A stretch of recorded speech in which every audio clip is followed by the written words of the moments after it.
Night arrives. Everything grows quiet, but inside your head, the noise begins.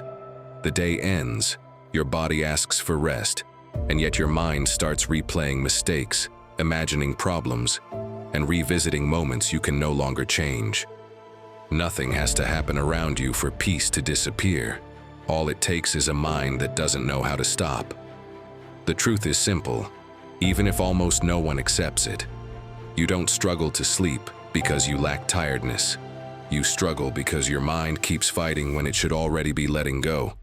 And tonight, you're going to understand something different. That rest doesn't come from forcing yourself to sleep, but from learning how to quiet the mind and release the fear you've been carrying without even noticing. Because that same mind keeping you awake right now can become your refuge. The Stoics understood this well. The goal is not to control every thought, but to stop fighting them. When you stop resisting, the noise begins to lose its strength, and something you've been searching for without realizing finally appears. Calm. Imagine ending the day without inner arguments, without urgency, without that feeling that everything must be solved right now. Just silence, just rest. Tonight you're not going to battle your mind. You're going to learn how to let it rest with you. If this moment is helping you slow your thoughts and feel calmer, subscribe and stay with us on this journey. And now something personal. When you turn off the lights, what thought or fear is hardest for you to let go of? If you feel like sharing, write it in the comments. Sometimes simply naming it is the first step toward loosening its grip. What you're about to hear doesn't begin with a dramatic crisis, but with something far more common, a mind unable to rest when night finally arrives. From the outside, Bruno seemed to have a stable life. 42 years old, a steady job as a hospital maintenance technician, 2 children, and a partner he had been with for more than a decade. The kind of man who shows up, the one who handles responsibilities, the one who endures quietly without complaining. But when night came and the house fell silent, something inside him never truly rested. He would lie down exhausted, close his eyes, and his mind would begin. Work conversations replaying, past mistakes resurfacing, problems that didn't even exist yet. He tossed and turned for hours, staring at the ceiling, waking up tired before the day had even started. No one knew it, but he hadn't truly slept in months. Everything exploded over something as small as a broken light bulb. On an ordinary Tuesday, his young son threw a ball inside the house and shattered a lamp. Nothing serious, but Bruno lost control. He shouted. His hands trembled. He said things he had never allowed himself to say out loud. That night, he ended up sleeping on the couch, staring into the darkness, unable to switch off his mind. The next morning, his partner told him something that left him silent. "I don't recognize you. It's like you've been holding things in for years, and now you just can't anymore." And she was right. It wasn't the lamp. It wasn't the job. It was a mind that never rested. Years of swallowing frustrations, fears, and worries, while convincing himself everything was fine. Every night he tried to sleep, but his mind kept fighting as if the day had never ended. Then came the anxiety attacks, cold sweat at work, a racing heart in the middle of the night, waking up suddenly, convinced he had forgotten something important. Doctors told him physically he was fine, but he knew the problem wasn't in his body. It was in a mind that didn't know how to let go. One Friday, he left the hospital earlier than usual. He didn't have the energy to go home, so he wandered aimlessly through a nearby park. He wanted air, silence, or maybe just a place where his thoughts would finally lower their volume. That's when he saw him. An older man sitting alone on a bench, a notebook on his lap and several books beside him. He was reading passages from ancient authors out loud to anyone willing to listen. Some people stopped, others kept walking. Bruno passed by several times without approaching, until the man suddenly stopped reading and gestured for him to come closer. When Bruno approached, the man closed his notebook and handed him a folded piece of paper. He said only one thing: "Read this when you're calm, not now." That night, before trying once again to sleep, Bruno unfolded the paper. It read, "If you are distressed by anything external, the pain is not due to the thing itself, but to your judgment about it." Marcus Aurelius. He didn't fully understand it, but something shifted. For the first time in a long while, instead of fighting his thoughts, he simply watched them in silence. The next day he returned to the park. The man's name was Arturo, a retired philosophy professor. He spoke to Bruno about Stoicism, about how exhaustion often doesn't come from the day itself, but from the constant resistance of the mind. He explained that real rest begins when you stop arguing with what has already happened. Over the following weeks, Bruno started doing something simple, sitting quietly for a few minutes before bed and writing down whatever worried him. Not to solve it, but to take it out of his head. He learned to observe his thoughts without following them. Slowly, night stopped feeling like a battlefield. The problems didn't disappear, but fear began to lose its strength. And for the first time in a long time, Bruno started falling asleep without feeling like he had to fix his entire life before closing his eyes. He didn't become a philosopher or a wise man. He simply learned something essential. When the mind stops fighting, rest arrives on its own. And maybe, my friend, you need that moment too. Not a perfect solution, just the ability to let go of what your mind is still holding long after the day has already ended. First lesson: your greatest rival sleeps beside you. Imagine sharing your home with someone who never leaves. They're there when you open your eyes in the morning, they follow you to work, they sit beside you while you eat, and at night, they climb into bed with you. Sometimes they help you. They organize your day and remind you of important things. But there's a moment when they become dangerous, when you turn off the lights and finally need rest. Instead of letting you sleep, they become creative. They replay old scenes, unfinished conversations, problems that don't even exist yet. And they do it with such convincing logic that it feels completely normal to be negotiating with your own mind at 2 in the morning. That roommate is your mind, and you can't move out of it, my friend. But you can train it to live with you without sabotaging you, especially when night arrives. Because if your mind never learns to listen to you during the day, it won't suddenly offer you peace at night. It will simply do what you've always allowed it to do: run without limits. The problem is that this voice doesn't shout, it whispers. That's why it slips through unnoticed. It makes excuses with the skill of a seasoned lawyer. You don't have time. You're not ready. It's really not that important. And when bedtime comes, it changes its disguise.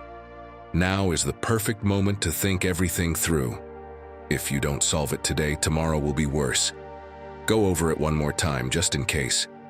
You believe you're being responsible, but often it's just fear wearing elegant clothes. Here's a simple everyday example, the kind that seems small but quietly trains you to give up. You decide to start going to the gym. You're dressed, ready, even motivated with music in your headphones. But right before leaving, that voice appears. It looks cloudy, it might rain, better tomorrow. You didn't eat that badly today, it's not urgent. It sounds reasonable, intelligent even, because the mind that holds you back doesn't arrive with chains. It arrives with logic, comfortable justifications that slowly pull you down. And the same mechanism repeats itself at night. You lie down and your mind says, "Just one more minute thinking about this." Replay what you said earlier. Imagine what could go wrong tomorrow. And before you notice, 40 minutes have passed. Sleep is gone, your body is still tired, and you're lying there as if your bed has turned into a meeting room for your anxiety. This is where you need to think like Epictetus, not as an ancient philosopher, but as someone who understood the trap. He lived with almost no control over external circumstances, yet nothing managed to break him internally because he knew the only thing truly his was his mind. He expressed it in a way that, when understood at night, almost feels like breathing again. You have power over your mind, not outside events. Realize this, and you will find strength. And no, this isn't just ancient philosophy. Modern science points in the same direction. Neuroscientist Andrew Huberman explains that many automatic impulses and habits are not failures of willpower. but the result of a poorly trained reward system. In other words, you're not weak. Your brain has simply learned to seek immediate relief. And at night, that relief often looks like thinking more, as if overanalyzing could give you control.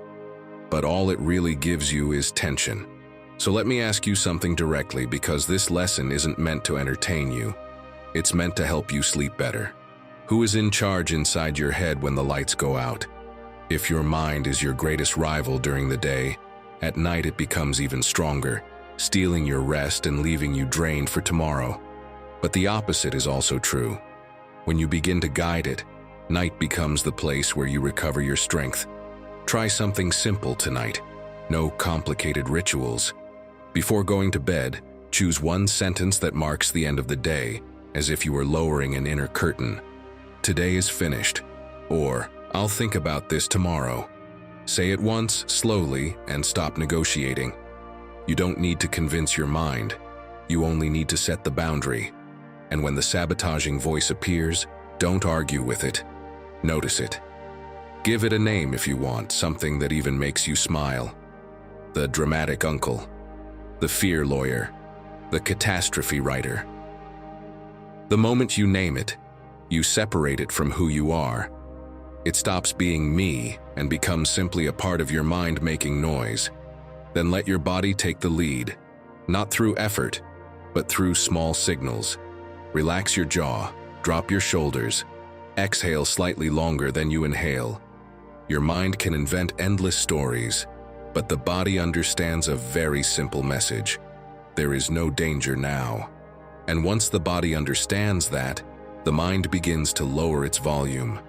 Because in the end, this is the key to the lesson. Your greatest rival sleeps beside you, but it can also become your greatest ally. And that choice is trained moment by moment. Every time you refuse to follow a fearful thought, every time you end the day without fighting, you are winning. Not a dramatic battle, but the most important one in your life. Reclaiming the peace that allows real rest, and waking up with a clearer mind. Tonight, my friend, you don't need to solve everything. You need to lead. And when you lead, calm naturally follows. Lesson 2. Know yourself better than you appear to.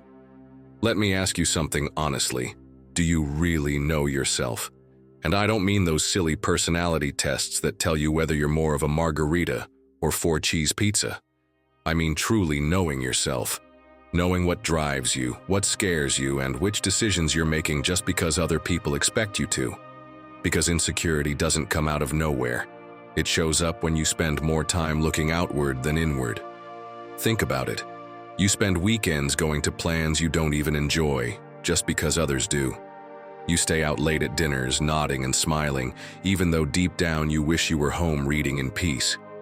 You laugh at jokes that don't make you laugh, sign up for projects that don't speak to you, and even choose your clothes based more on what others might think than on what makes you feel good. And here's the catch. The moment you finally think about doing something just for yourself, insecurity shows up. You think about starting that long postponed project, and your mind floods with doubts. What if I'm not good at this? What if they criticize me? What if I fail? You consider saying no to dinner plans to stay in and rest, and guilt creeps in. They're going to think I'm boring. It's like your energy flows freely when it's for others, but gets blocked the moment it's about listening to yourself. That's the real drain. Living in a costume designed for others, while your own voice stays buried. And that disconnection from yourself is the perfect breeding ground for insecurity. Because how are you supposed to feel confident if you never even give yourself the chance to find out who you really are? History reminds us of this again and again. Socrates said, "Know thyself." And yeah, I know, it sounds like a cliche you'd see on a t-shirt, but it goes much deeper. For him, the real enemy wasn't ignorance, but the illusion of knowing everything when you actually know nothing. Self-deception was the root of insecurity, because it led you to make choices without truly understanding who you are, what you want, or what you're avoiding. Seneca also said it beautifully in his letters to Lucilius. We suffer more in imagination than in reality. And do you know what that means for you? that when you don't really know yourself, your mind creates fears, believes them, and multiplies them. But when you learn to observe yourself, you begin to see which fears are real and which are just ghosts made by your mind. That distinction is what takes you from doubt to confidence. So how do you start getting to know yourself beyond the surface? You don't have to go meditate in the Himalayas or blow money on a trendy retreat. It's simpler and also harder. Take a few minutes a day to write about how you reacted to a specific situation and what emotion was underneath. Because often what you call anger isn't anger, it's fear in disguise. What you call indifference might actually be pain you'd rather not face. As psychologist Brené Brown says, truly knowing yourself isn't just about accepting the nice parts, it's also about facing the uncomfortable ones, what you hide, what's hard to admit. Because real confidence doesn't come from pretending you've got it all together. It comes from seeing yourself fully, with both light and shadow, and moving forward anyway. That emotional courage is what turns insecurity into strength. Here's another idea: break out of autopilot. Try this experiment for one day. Question 3 small decisions. Ask yourself, do I really want this coffee, or is it just habit? Do I really want to go to this event, or am I just afraid of disappointing someone? Tiny things, but in those moments, you'll see how often you're acting for others instead of for yourself. And here's a practice that might feel uncomfortable, but it works. Stand in front of the mirror and ask yourself, what am I tolerating that's actually hurting me? Don't aim for pretty answers. Aim for truth. Write it down. You might be surprised to realize that what's been feeding your insecurity isn't what's missing from your life, but what you've been putting up with for far too long.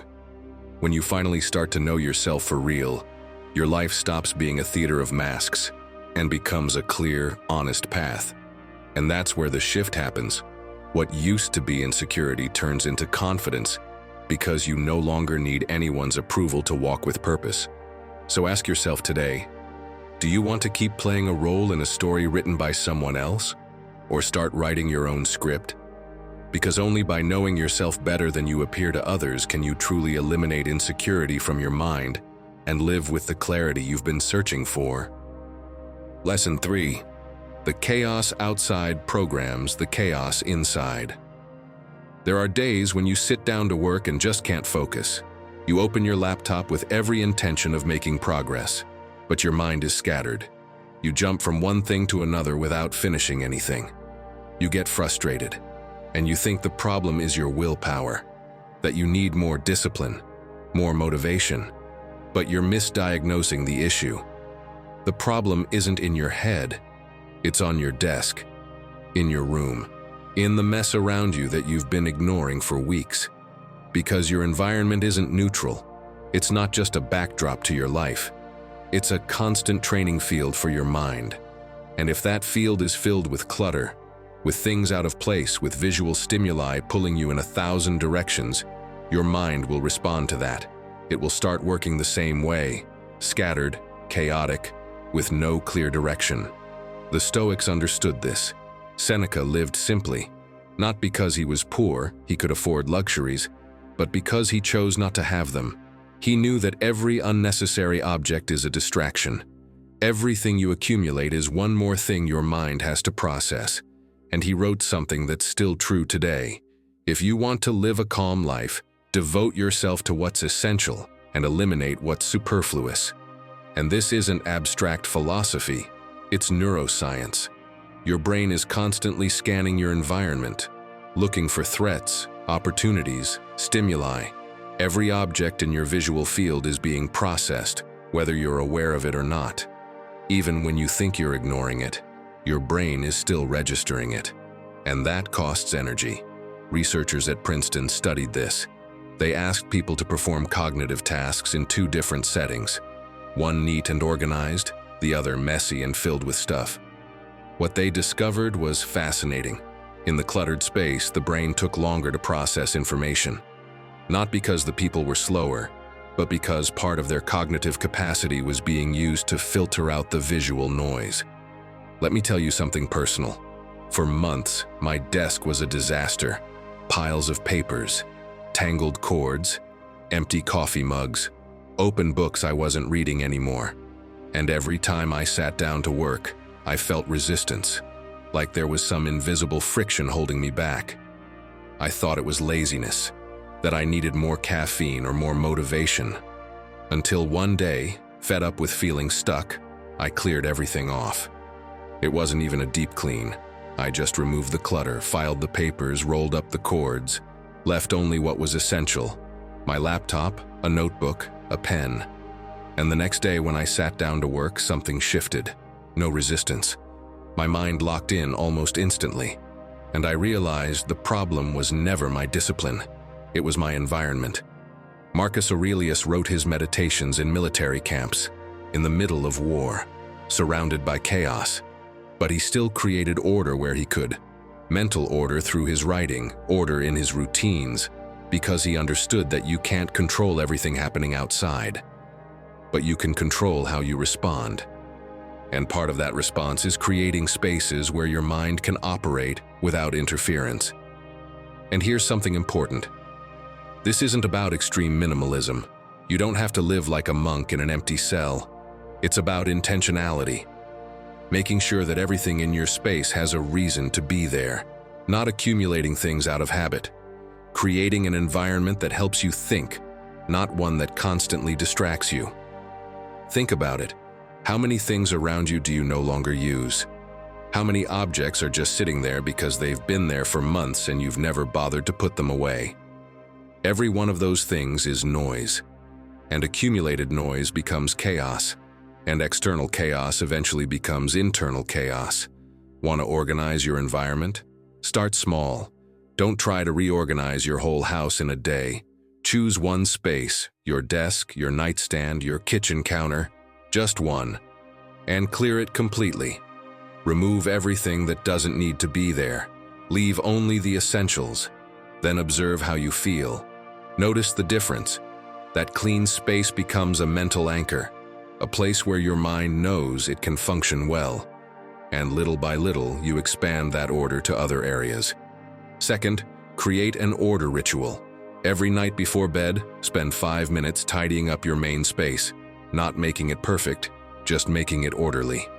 Wash that mug, put those papers away, fold that shirt. Whatever's out of place, put it where it belongs. Those 5 minutes are an investment, because the next day, when you wake up, your mind will start in a space that doesn't overwhelm it. Third, apply the one in, one out rule. Every time you bring something new into your space, remove something old. Buy a new shirt, donate an old one. Get a new book, give away one you've already read. This prevents buildup and keeps your environment balanced. Matt D'Avella, a content creator who talks a lot about minimalism, did an experiment. He filmed himself working in 2 different setups, one with a clean, organized desk, and one full of clutter, papers, distractions. And he tracked his productivity. In the clean space, he finished tasks in half the time. Not because he was working faster, but because his brain didn't have to constantly filter out visual distractions. Look, my friend, you can have all the productivity techniques in the world. You can read every book on mental discipline. But if your environment is working against you, you're fighting with one hand tied behind your back, because your mind responds to what surrounds it. And if what surrounds it is chaos, it will function chaotically. It's not magic, it's cause and effect. A messy environment creates a messy mind. An organized environment supports a focused mind. And when your mind can operate without obstacles, without constant noise, without visual interference, then it can obey you. It can focus on what you ask of it. It can think clearly. So evaluate your space. Look at it honestly. And ask yourself, does this environment help me be who I want to be? Or is it sabotaging me without me even noticing? And if the answer is sabotage, you already know what to do. You don't need a complete overhaul. Just start. One space at a time, one item at a time, until your environment becomes an ally, not an enemy. Now quick, tell me one part of your space you need to organize first. Write it down.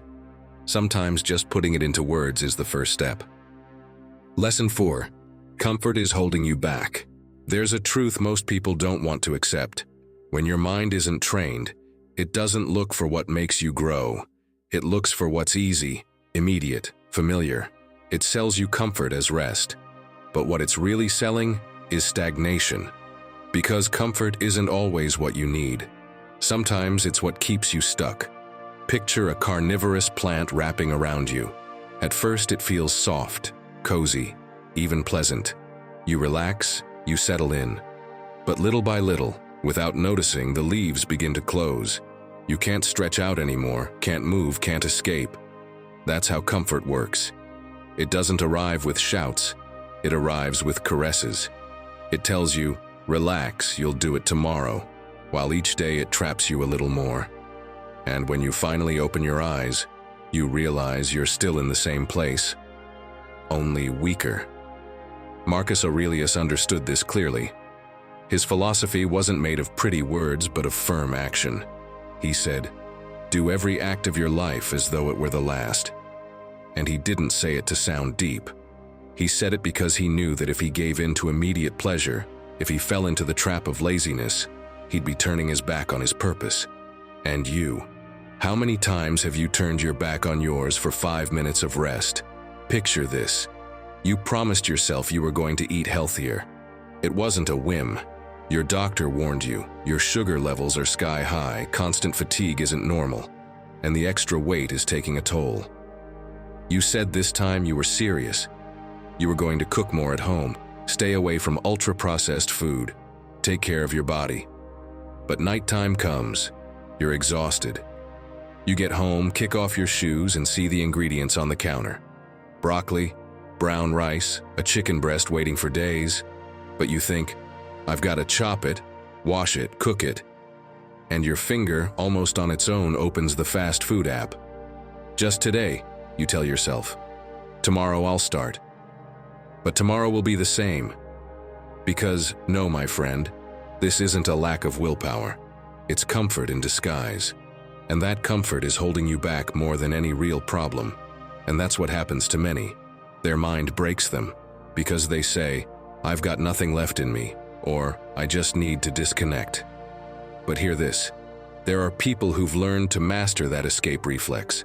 People who, like you, also came home exhausted, unmotivated, full of excuses. The difference? They chose to stop obeying them. One of them, Alex Hormozy, always says, the thing you most need to do is usually the thing you least want to do. And he doesn't dress it up or sugarcoat it, because he knows that every time you choose the hard thing, the uncomfortable thing, you're building mental muscle. You'll see him working even when he hasn't slept well. Not because he has more energy than you, but because he stopped negotiating with his mind. The smartest thing you can do is eliminate temptation before it shows up. If you know you'll be too tired to cook when you get home, prep everything in advance. Chop the ingredients in the morning, cook extra and save portions, or even pay someone once a week to prep meals for you if you can. Remove the friction, and the habit becomes inevitable. Also, schedule a discomfort hour each day. 60 minutes where you do exactly what you always avoid. For example, right after dinner, instead of lying down, stretch for 10 minutes, spend 10 reading about nutrition, and 30 trying out simple recipes. Training your mind is most effective when you do it exactly when you don't feel like it, and change how you talk about it. Don't say, this is hard for me. Say, this is training me. When you're cooking while tired, don't see it as punishment. See it as an investment. Every steamed broccoli, every minute without sugar, is a brick in your mental fortress. Your mind can drive you to success or drown you in excuses, but that decision doesn't happen with big goals. It happens in those tiny moments when you choose between what's easy and what builds you.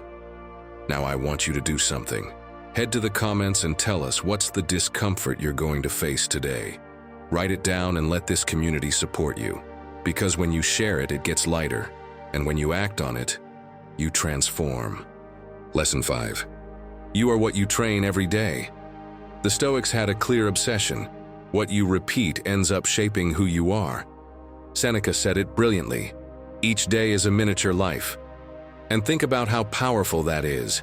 You're not the sum of big decisions, but of the small actions you repeat again and again. What you choose today, even if it seems tiny, becomes a brick in the foundation of who you'll be tomorrow. Imagine you tell yourself every day, "I'm so forgetful." It might sound harmless, even like a joke, but once it becomes a habit, your mind starts acting accordingly. You look for proof that it's true. You forget your keys and think, "Of course I'm always scatterbrained." You make a mistake at work and use it as more evidence. And over time, that phrase stops being an opinion and becomes your identity. Epictetus warned us, the danger isn't what happens, but how we interpret it. And if every interpretation is, "I failed because that's just who I am," your mind starts working in line with that idea. If what you keep repeating is, "I'm not consistent," then every project you start already carries its ending in the first step. What you think and practice daily becomes an invisible coach, silently guiding your next move. Now picture a real-life scenario. You want to start a personal project, something that excites you. At first you're pumped, but as soon as the first challenge shows up, you say, "I'm not consistent. I'll probably quit halfway." And just like that, you've sabotaged yourself. Because even if you have the talent, the identity you repeat every day is the one that wins. And if what you've been training is procrastination, guess what you're going to get better at? Now look at what the Stoics did. They didn't settle for repeating the same thing. Marcus Aurelius didn't wake up saying, "Today I'll be wise." What he did was write every morning, reflect, remind himself of his principles, and apply them. And by repeating those simple acts, he actually became wise. His character wasn't built by big declarations, but by small, steady repetitions day after day. Here's the good news. You can reverse that mental highway. Start by changing the language. Instead of saying, "I'm bad at this," try saying, "Right now I feel unsure, but I can improve." That phrase isn't magic, but it opens a door. Then every time you face that situation again, even in a small way, you're building a different path. Over time, your brain learns to follow that new route more easily. You might be thinking, saying it sounds too easy. But think, what would a Stoic do? He wouldn't get stuck in that label. He'd look for a concrete action to retrain his mind.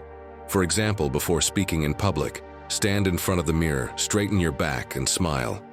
And while you're at it, remember a time when you succeeded at something that felt hard. Maybe a test you passed, a conversation you feared that went well, anything where you proved yourself. That gesture isn't just symbolic, it's a mental anchor. With repetition, your brain starts linking public speaking, not with fear, but with confidence. Seneca compared life to a sculptor standing before a block of marble. Each chisel strike seemed insignificant, but over time the form appeared. Your habits are those strikes. If you keep repeating complaints, you're carving a weary face. If you repeat discipline, you're shaping a strong character. And the best part is, the sculpture isn't finished. You still get to decide what shape it takes. This isn't about changing everything at once. Start by noticing what you repeat without even thinking. That phrase you always use to describe yourself. That excuse that slips out of your mouth before you even realize. Once you spot it, ask yourself, do I want to keep training this version of me, or is it time to start shaping a new one? Then take action, even if it's something small. Because in the end, your destiny isn't written in big speeches or New Year's resolutions. It's shaped by the small acts you repeat until they become who you are. Remember, what you repeat becomes your identity. And if you change what you repeat, you change your mind. And with that, you transform your life. Tell me in the comments, what thought or habit are you going to start training today to move closer to the best version of yourself? And if you want to turn it into a commitment, write, today I chisel my mind to transform my life. Sixth lesson. Stop waiting for the perfect moment. Has this ever happened to you? You set out to do something, but instead of getting started, you get stuck in the tiniest details. You adjust the color of an icon 17 times in a presentation. You go to send a voice note on WhatsApp and record 10 versions of the same greeting. The first one sounded too serious. The second one felt fake. And just like that, you're caught in a loop. Or you leave an email sitting in drafts because you can't decide whether to end it with best regards or warm wishes. You call it perfectionism or high standards, but really, it's just insecurity in a fancy jacket. The truth is, insecurity rarely shows up yelling. It usually whispers in silence, disguised as not yet. It's like being stuck at a traffic light that never turns green. You stay in this eternal yellow, always about to, always waiting. And while you wait for that perfect moment that never comes, life moves on. What could have been an experience, an opportunity, or a project stays frozen. It reminds me of the story of a chef who opened what he called a beta restaurant. His idea was simple: serve dishes at 80%, let customers try them, then improve them based on feedback. The place was packed. Right across the street, another chef had kept his restaurant closed for 2 years, waiting until his menu was flawless. Guess who made progress? One understood that improvement happens in public.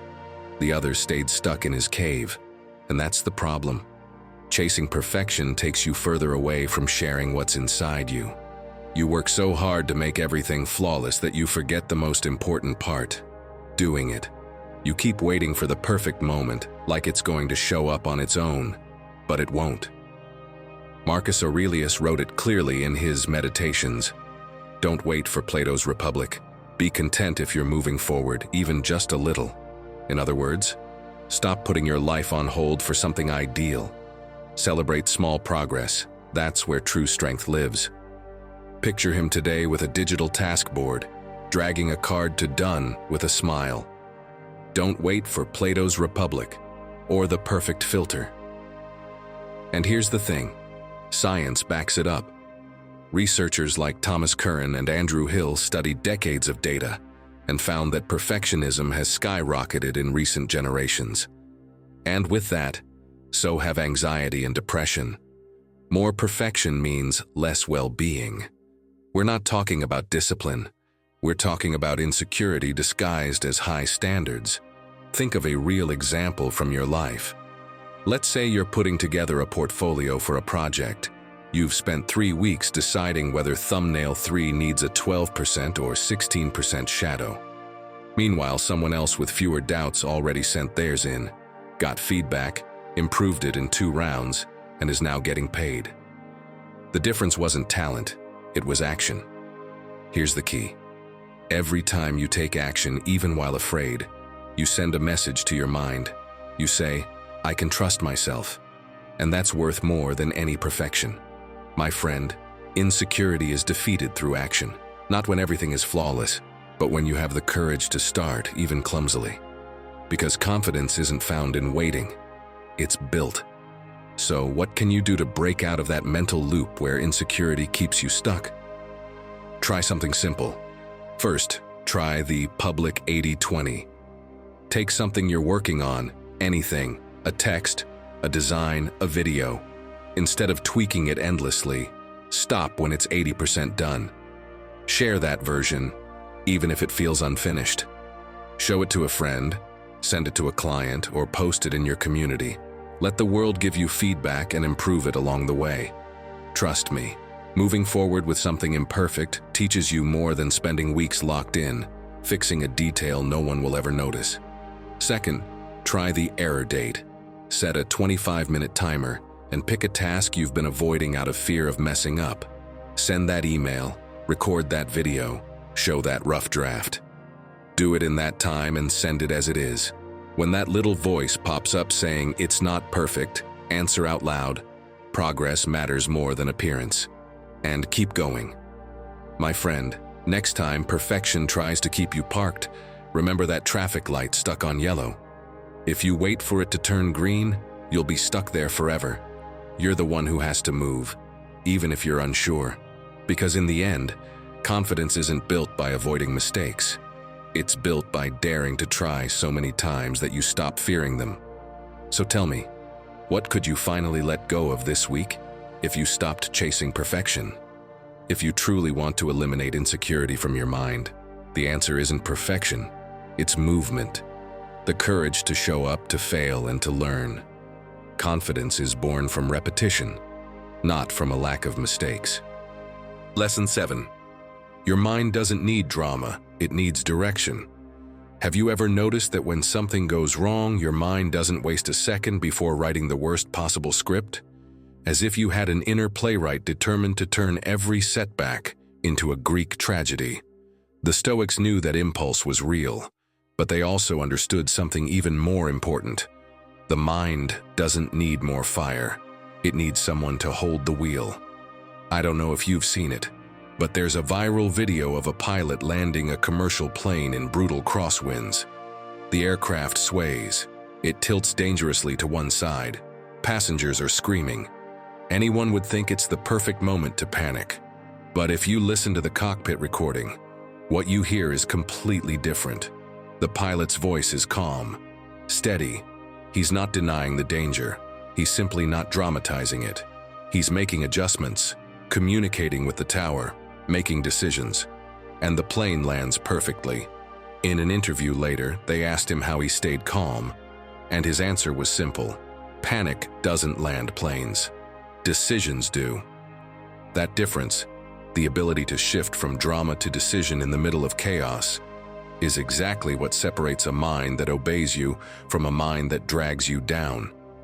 It's not that one avoids problems. It's that one turns every crisis into a disaster movie, while the other simply asks, "What do I do now?" And that one question changes everything, but most people don't ask that question.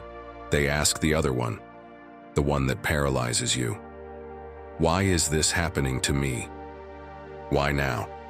Why do I always get the worst of it? And while your mind is busy looking for blame or excuses, time keeps moving. The problem is still there, and you're still stuck inside a story that leads nowhere. Let me show you how this plays out in real life. Imagine two people lose their job on the same day. Same company, same role, same context. The first person gets home and their mind kicks in. It's over. At my age, who's going to hire me? I'm going to lose the house. I won't be able to support my family. This is the end. And they spend days, even weeks, stuck in that story, replaying the injustice, imagining worse and worse outcomes. Their mind is completely hijacked by drama. The second person feels the shock too. They're also scared. They're also hurt.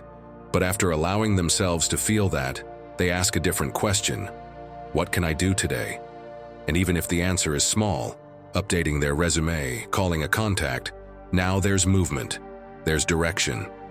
And that direction, no matter how small, keeps the mind focused on what can be controlled.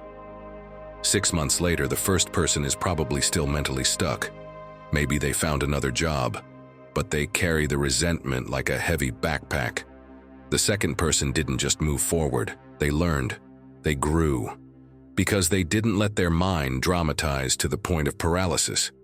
Marcus Aurelius had an entire empire on his shoulders, wars on multiple fronts, political betrayal, the deaths of several of his children, epidemics killing thousands. A regular person would have had a mental breakdown, turned every crisis into the downfall of Rome. But in his private writings, he constantly reminded himself, confine the impression to the present. Don't add anything from your own imagination. He knew the real enemy wasn't what was happening outside.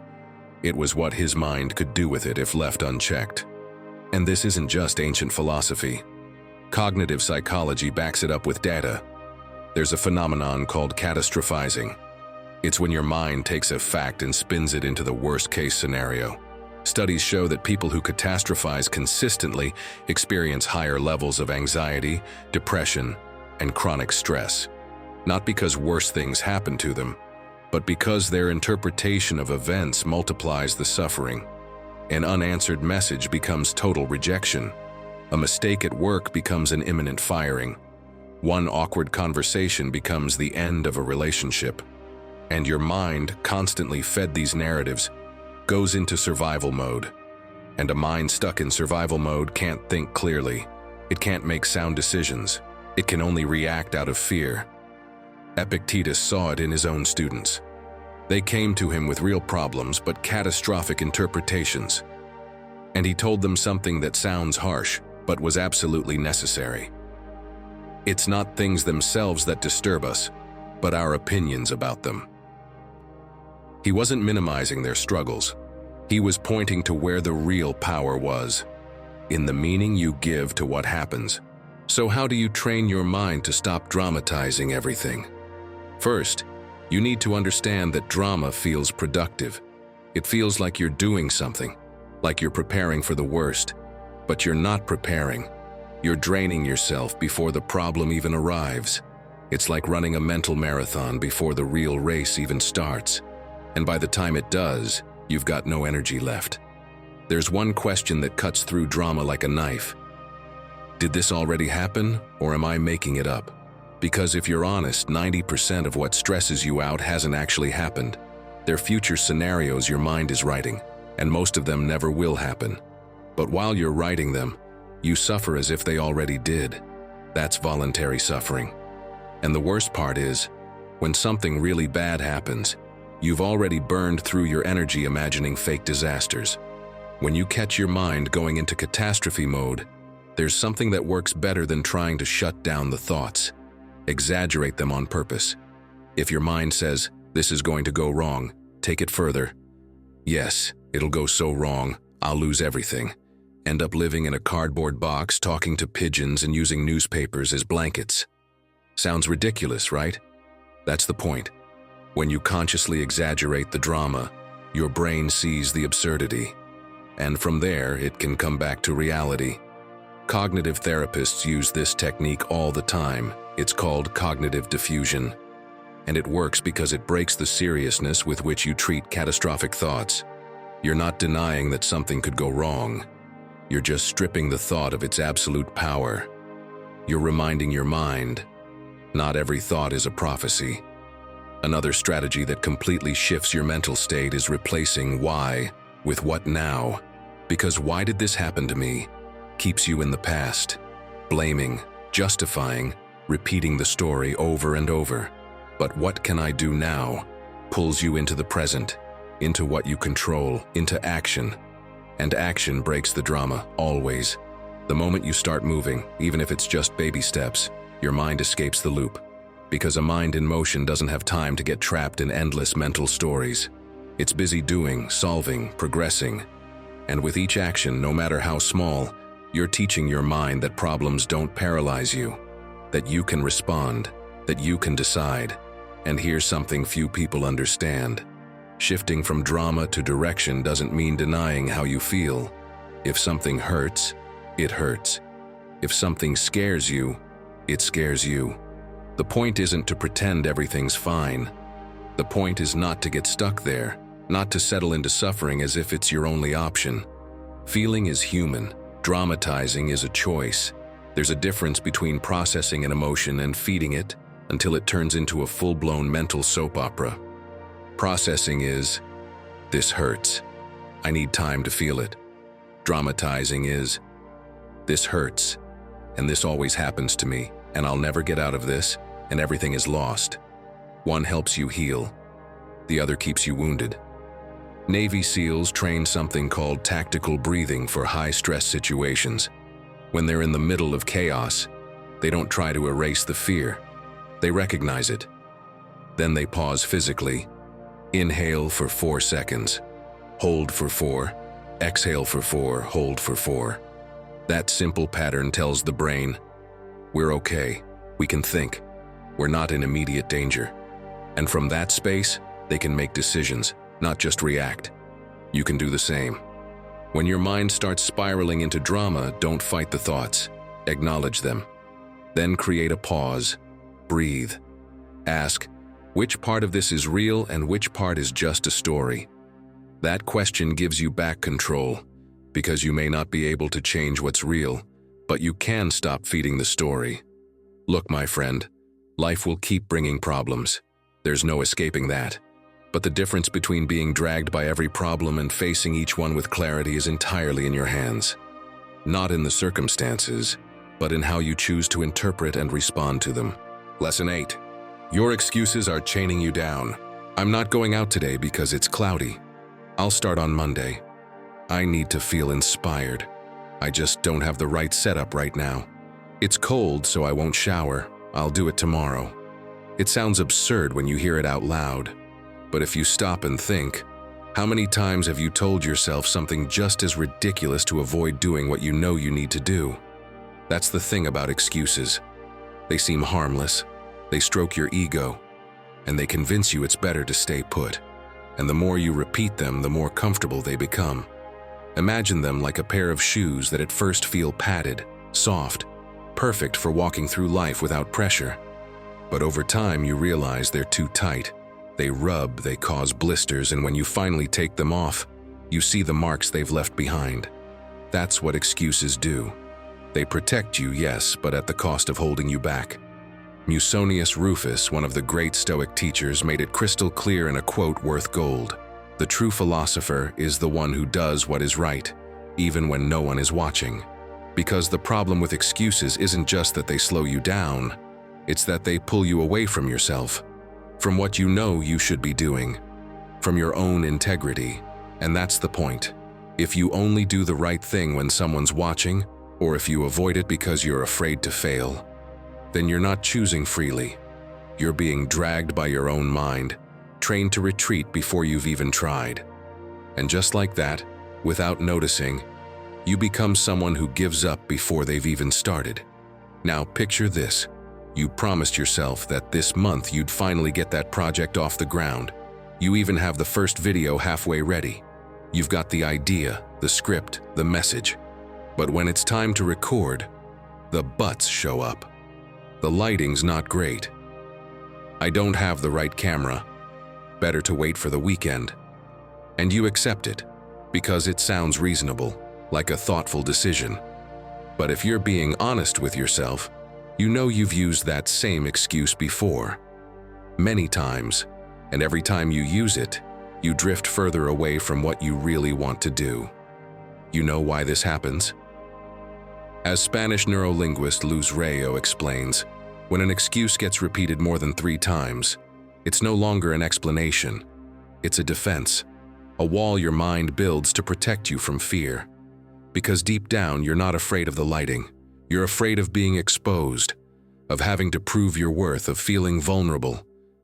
But if you don't face it, that wall won't shrink. It'll keep growing. And here's where you need to make a real decision. Are you going to keep listening to that part of your mind that's chaining you down? Or are you going to teach it a new way? Because this is where everything begins, in what you think, what you feel, and what you decide each day. Your mind is either your engine or the brake that keeps you stuck. Ready to stop hiding behind excuses? Start with this. First, make a list, but a different kind of list. Write down everything you've put off this month. No filters, no fluff. And next to each one, write the exact excuse you used. Just doing this already opens your eyes, because seeing your justifications written out strips them of their power. It shows you they weren't reasons. They were fears dressed up in clever words. Second, make a commitment with someone else. Tell them exactly what you're going to do and when. Set a date, a time, and make sure they're there to witness it. Because when someone else is expecting it, your mind shifts. Later is no longer an option. You can't hide anymore.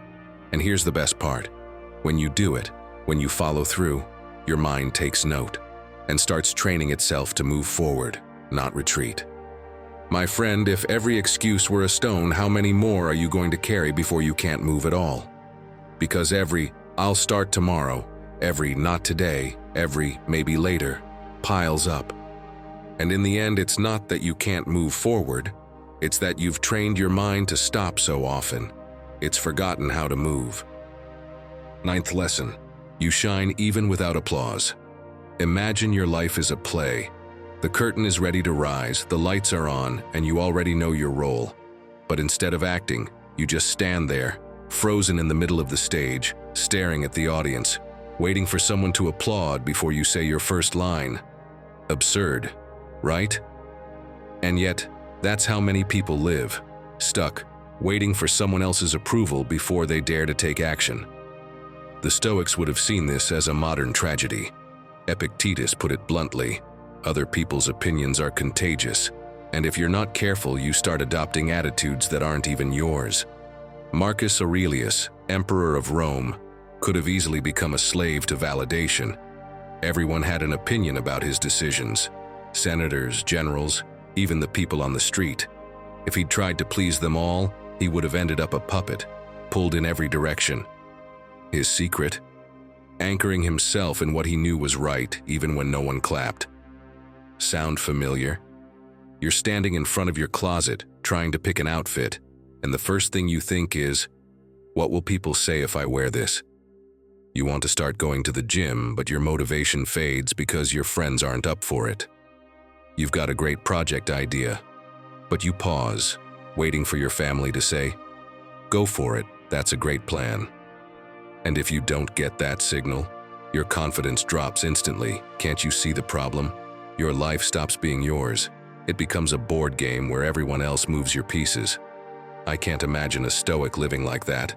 Seneca wrote each night about what he'd done that day, but not to show anyone, only for himself. It was a private dialogue. He didn't need pats on the back or congratulations. He practiced what we now call emotional independence, being your own judge, not depending on external applause.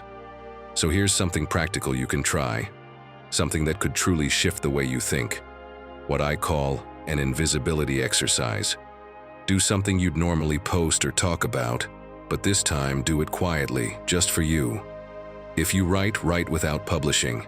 If you love to dance, dance in your room with no one watching. If you go to the gym, don't post a photo. Live the moment as if no one in the world will ever know. At first, it might feel awkward, even scary. But then, you'll find something liberating. You don't need anyone watching to enjoy what you do. Now think about this. What would happen if you made an important decision without asking anyone's opinion? I'm not talking about being reckless. I'm talking about trusting your own judgment. Most of the time, the worst-case scenario you imagine isn't as bad as you think. But the best-case scenario? That's where you finally feel like your life is guided by your compass, not by anyone else's applause. Marcus Aurelius wrote in his Meditations, "The opinion of others is smoke." And how true that is. Smoke fades. It doesn't feed you. It doesn't support you. If you build your life on it, you'll always be hungry for more. But if you build from the inside, your confidence won't depend on whether anyone claps or not. My friend, I'd really like you to try this. Truly. Spend an entire day without asking for validation. Don't ask if your decision is okay. Don't check social media to see if you got likes. Don't fish for approval. Live one day as if you were invisible to the world. I promise, you'll discover a freedom you didn't know you were missing. So, tell me, do you dare live a full day without seeking validation, as if there were no audience? Try it, and come back in a few days to tell us in the comments how it went. We want to hear from you, because in the end, true strength doesn't come from the crowd that celebrates you, but from the quiet certainty that you're doing the right thing, even when no one's watching. That is the path of self-trust, the only one that truly transforms your life.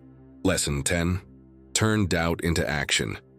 Have you noticed that the more you think about something, the bigger and harder it seems? It's like blowing up a balloon. One breath, nothing major. Another breath, it grows. By the fifth, you're no longer enjoying it. You're just bracing for the pop. And in the end, the fear isn't in the balloon. It's in your head, telling you to stop before something explodes. That's exactly how insecurity works. It grows on its own while you wait for the perfect moment. And if you need proof of what it means to act even when afraid, listen to this. Picture the scene. The year is 1932. Amelia Earhart stands on the runway, staring at a plane that looks too fragile for the ocean waiting ahead. It's cold, the wind is fierce, and no one around her can guarantee success. She could have stayed on the ground, frozen by doubt. She could have told herself, "I'm not ready. Maybe later." But she didn't. She climbed into the cockpit, fastened her helmet, and took off. Hours later, she became the first woman to fly solo across the Atlantic. And when asked how she did it, her answer was simple. The most difficult thing is the decision to act. The rest is merely tenacity. Amelia didn't wait for fear to go away. She didn't let doubt take over her mind. She chose to move, and that action is what transformed fear into confidence. Seneca warned of this in his letters. It's not that we have little time, but that we waste a lot. And wasting time isn't just lounging on the couch. It's also getting stuck in loops of overthinking, going over the same, what if I fail? And what if this doesn't work, again and again. Every minute spent in that cycle is fuel for insecurity. Here's something curious. Your brain operates in a very specific way. When you just think, worry grows and multiplies. But the moment you act, even in a tiny way, everything changes. It's as if the brain finally gets the message, okay, we're doing this. That spark cuts through the noise, and insecurity begins to shrink. Now imagine you've been thinking of launching an online project. You've spent months watching tutorials, signing up for courses, designing logos, picking out colors, but still, nothing's published. You tell yourself you're preparing, but really you're feeding insecurity. Meanwhile, someone with less experience already launched a rough version, got feedback, improved along the way, and is making progress. The difference wasn't talent, it was movement. So what can you do to stop letting insecurity run the show? Start with something ridiculously small. If you haven't posted anything in months, publish a simple landing page. Your hand might shake as you hit publish, but that tiny action is worth more than 100 unstarted courses sitting in your downloads folder. Next, instead of obsessing over getting everything perfect, aim to get real feedback. Share your idea with a couple of trusted people and ask what they think. That input is gold. It helps you improve while you move forward, instead of staying trapped in theory. And finally, give yourself a weekly challenge. Write it down and stick to it, even if no one's watching. Something like, this week I publish my first article, or this week I send out a pitch email. It doesn't matter if it looks small from the outside. What matters is that it's real. When you follow through, even if it's uncomfortable, your brain gets the message, I can trust myself. My friend, every time you choose to act, even in a small way, you are turning insecurity into real confidence. Doubt screams the loudest when you're standing still, but it goes quiet the moment you take a step. Amelia Earhart knew it. The hardest part is making the decision to act. Everything else follows, and that's the key. Confidence doesn't appear when fear vanishes. It shows up when you decide to move despite the fear.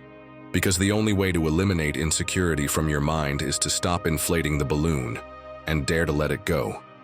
Lesson 11. Train your mind every day. My friend, think of a gladiator. He doesn't wait for the day of the fight to learn how to wield his sword. He trains beforehand every single day, when no one's watching, when there's no crowd cheering. Because he knows that if he walks into the arena unprepared, it'll be too late. And your mind works exactly the same way. If you don't train it daily, the moment life throws a punch, you'll have nothing to defend yourself with. The Stoics saw life as an inner battlefield. Epictetus compared the soul to an athlete, one who must train with steady effort if they want to be ready for the competition. And Marcus Aurelius lived that practice. He wrote every morning and every night, like someone sharpening their blade before entering the arena. His training wasn't lifting weights, it was clarity, calm, and discipline. Today, most people neglect that kind of training. They prepare for a test, a job interview, a big date, but for everyday life, nothing. And then it only takes a bit of criticism for their confidence to collapse. One unexpected problem sends them into panic. One bad day and they feel defeated. A mind without training is like a warrior without armor. Any hit cuts deep. So how do you train yours? You don't need some complicated ritual. Every time you resist the urge to lash out in anger, you're training. Every time you do what you know you must, even when you don't feel like it, you're building discipline. Every time you voluntarily step into discomfort, going for a walk in the cold, putting your phone away to focus, daring to speak when fear tells you to stay quiet, you're lifting mental weight. It's not about big, flashy efforts. It's about invisible repetitions. Think of it this way. Your mind is like a river. If you let it run wild without guidance, it overflows and causes destruction. But if you build channels, if you shape it day after day, That same water becomes a source of energy, powering mills, giving life to everything around it. Your mental training is that structure. It's those small, repeated habits that turn chaos into strength. Will Smith once said, "I don't consider myself particularly talented, but I have a ridiculous work ethic." What he called work ethic is really mental discipline, a mind trained to do what needs to be done, whether you feel like it or not. And that's what makes the difference between those who just wish for a better life and those who build one. Training your mind every day isn't optional. It's the line between those who live at the mercy of circumstance and those who decide their direction. Don't wait for life to hit hard before you wake up. Start now. One small action today, another one tomorrow, and when the hard moment finally comes, you'll realize you're already stronger than you thought. Because, my friend, the mind isn't forged in motivational speeches or big plans. It's forged in what you do when no one's watching, in those quiet, invisible battles that, when added up, turn you into someone unstoppable. Lesson 12. Resistance isn't your enemy. It's your trainer. Seneca had everything a person could want in ancient Rome: immense wealth, political power as the emperor's advisor, intellectual respect. But Nero, his student, grew more erratic and dangerous with time. And one day, everything changed. Nero accused him of conspiracy. He exiled him, stripped him of all his property, and finally, years later, ordered him to take his own life. Seneca knew this could happen. He'd seen others fall before him, and for years he had been mentally preparing for loss, not to avoid it, but to face it. He voluntarily practiced discomfort. He slept on hard beds, fasted when he didn't need to, walked under the blazing sun. People looked at him like he was crazy. Why choose difficulty when comfort is an option? But Seneca understood something most people never do. Constant comfort makes you weak. And when life inevitably hits you, if you've never practiced resistance, you collapse. He once wrote something that sounds harsh but is absolutely true. It is in times of security that the soul must prepare for difficulty. While fortune smiles, the spirit must strengthen its armor. So when his most difficult moment finally came, when he received the order to die, he didn't collapse. He didn't beg. He didn't dramatize. He faced his end with a calmness that shocked even his executioners, because he had spent years training his mind for that exact moment. Resistance hadn't been his enemy. It had been his most effective teacher. That's the part no one tells you about mastering your mind. It's not built when everything is going well. It's built precisely when everything goes wrong. And if you only try to strengthen your mind during peaceful times, you're training with toy weights. When the real weight comes, you won't be able to lift it. Most people live the opposite way. They avoid discomfort like it's poison, always looking for the easiest route, the most comfortable option. And then they wonder why, when a real crisis hits, their mind completely fails them. But it didn't abandon them. It was simply never trained to handle real pressure. There's something that happens to muscles that people forget to apply to the mind. They don't grow when they're relaxed. They grow when they're under resistance. When you lift weight that pushes you beyond your current capacity, your muscle fibers break down at a microscopic level. And it's in that damage, in that controlled stress, that the body says, "We need to be stronger." And it rebuilds tougher. Your mind works exactly the same way. But while most people understand the need to go to the gym to build physical strength, when it comes to the mind, they do the opposite. They avoid the mental gym. They run from anything uncomfortable.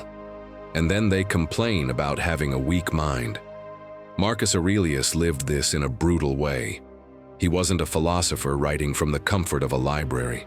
He was an emperor writing his meditations from military camps, facing constant war, political betrayal, epidemics that killed thousands, and the loss of several of his children. He had every reason to break down, but instead he wrote something that should be tattooed in every mental gym: the impediment to action advances action. What stands in the way becomes the way. He wasn't speaking in theory. He was describing his reality. Every obstacle he faced wasn't a frustrating detour. It was the path. It was the opportunity to strengthen exactly what he needed to lead. In psychology, there's a documented phenomenon called hormesis. It's when a small dose of stress makes an organism more resilient. You see it in plants. If you completely protect them from the wind, they develop weak stems that snap easily. But if you expose them to moderate wind, they grow thicker, stronger. Stress doesn't weaken them. It strengthens them. Humans work the same way. There are fascinating studies on this. Researchers at the University of Buffalo followed people for years to track their exposure to adversity. And they found something counterintuitive. People who had experienced moderate adversity had better mental health and more resilience than those who lived completely problem-free lives. It's not that adversity is good in itself. It's that it teaches you one crucial lesson. You can survive hard things, and that confidence becomes real mental strength. This only works if you change your relationship with difficulty. If you keep seeing every problem as an unfair enemy that you shouldn't have to face, resistance will just drain you. But if you start seeing it as training, as the exact opportunity to build what you need to build, you become more capable every day. Epictetus, who was a slave before becoming a philosopher, understood this better than anyone. He had zero control over his external situation. He couldn't choose where to live, what to do, not even over his own body. But he discovered something fundamental. Even if he couldn't control what happened to him, he could control how he responded. And in that response lay all his power. His core teaching was simple but revolutionary. There are things you control and things you don't. Stop wasting energy on what you can't control. Focus everything on the one thing you can, your response. And your response decides whether each obstacle weakens or strengthens you. Same events, completely different outcomes. All depends on your interpretation. The thing that changes the game is this: reframe the language in your head. Every time something difficult shows up, instead of asking, "Why is this happening to me?" ask, "What mental muscle is this trying to train?" That one question reroutes your brain. One leads you to blame, the other leads you to growth. Also, learn to identify the specific skill you're building. Someone constantly annoys you. That's your patience practice. A project doesn't go to plan. That's your adaptability training. You're facing something scary. That's your courage workout. When you name the muscle you're training, the pain of resistance becomes bearable, because now it has a purpose. Elite athletes understand this perfectly. When a marathon runner feels their legs burning at kilometer 35, they don't think, "This is awful. Why am I doing this to myself?" They think, "This is exactly what I needed to feel to be ready for race day." The pain has context. It has meaning, and meaning makes it bearable. Your life works the same way. Every difficult moment is your kilometer 35. You can mentally collapse and quit, or you can recognize, "This is the training I need for what's coming next." And don't get this wrong. You don't need a massive crisis to train. Small resistance counts. A lot. Every time you resist the urge to explode, you're doing a rep. Every time something irritates you and you choose to breathe instead of react, you're doing a rep. Every time you get bad news and allow yourself to feel it without spiraling into drama, that's a rep. Those small reps are what build real mental muscle. Because when the big crisis hits, your mind will already have thousands of reps logged. It will already know it can handle hard things. It won't be the first time. Firefighters train to run into smoke when every instinct tells them to run the other way. Rescue divers train to stay calm underwater while their lungs scream for air. Surgeons train to make precise cuts when they're exhausted. It's all training. So that when the real moment comes, the mind doesn't collapse. It responds. You need to do the same. Don't wait for the crisis to try to be strong. Practice strength in the small things. Choose discomfort from time to time. Not because you're a masochist, but because you're training. Seneca did it constantly. He chose simple food when he could eat banquets. He walked when he could ride in a carriage. He chose difficulty when comfort was available. People thought he was crazy, but he knew something. When he inevitably lost it all, When life hit him hard, it wouldn't be the first time he felt discomfort. It would just be one more rep, and his mind would know how to handle it. Because in the end, the difference between a mind that obeys you in crisis and one that abandons you isn't about having better circumstances. It's about having trained before the crisis came. It's about having built the mental muscle before you urgently needed it. Because once you're in the middle of it, it's too late to start building. So stop avoiding every bit of discomfort. Stop chasing the easy way every time. I'm not saying you should seek out unnecessary suffering. I'm saying that when resistance shows up, and it will, don't treat it like your enemy. See it for what it really is, your most effective trainer, the only one capable of making your mind unbreakable. Because in the end, when you look back, the things that shaped you the most won't be the moments when everything was easy. They'll be the moments when everything got impossibly hard, and you chose not to give up.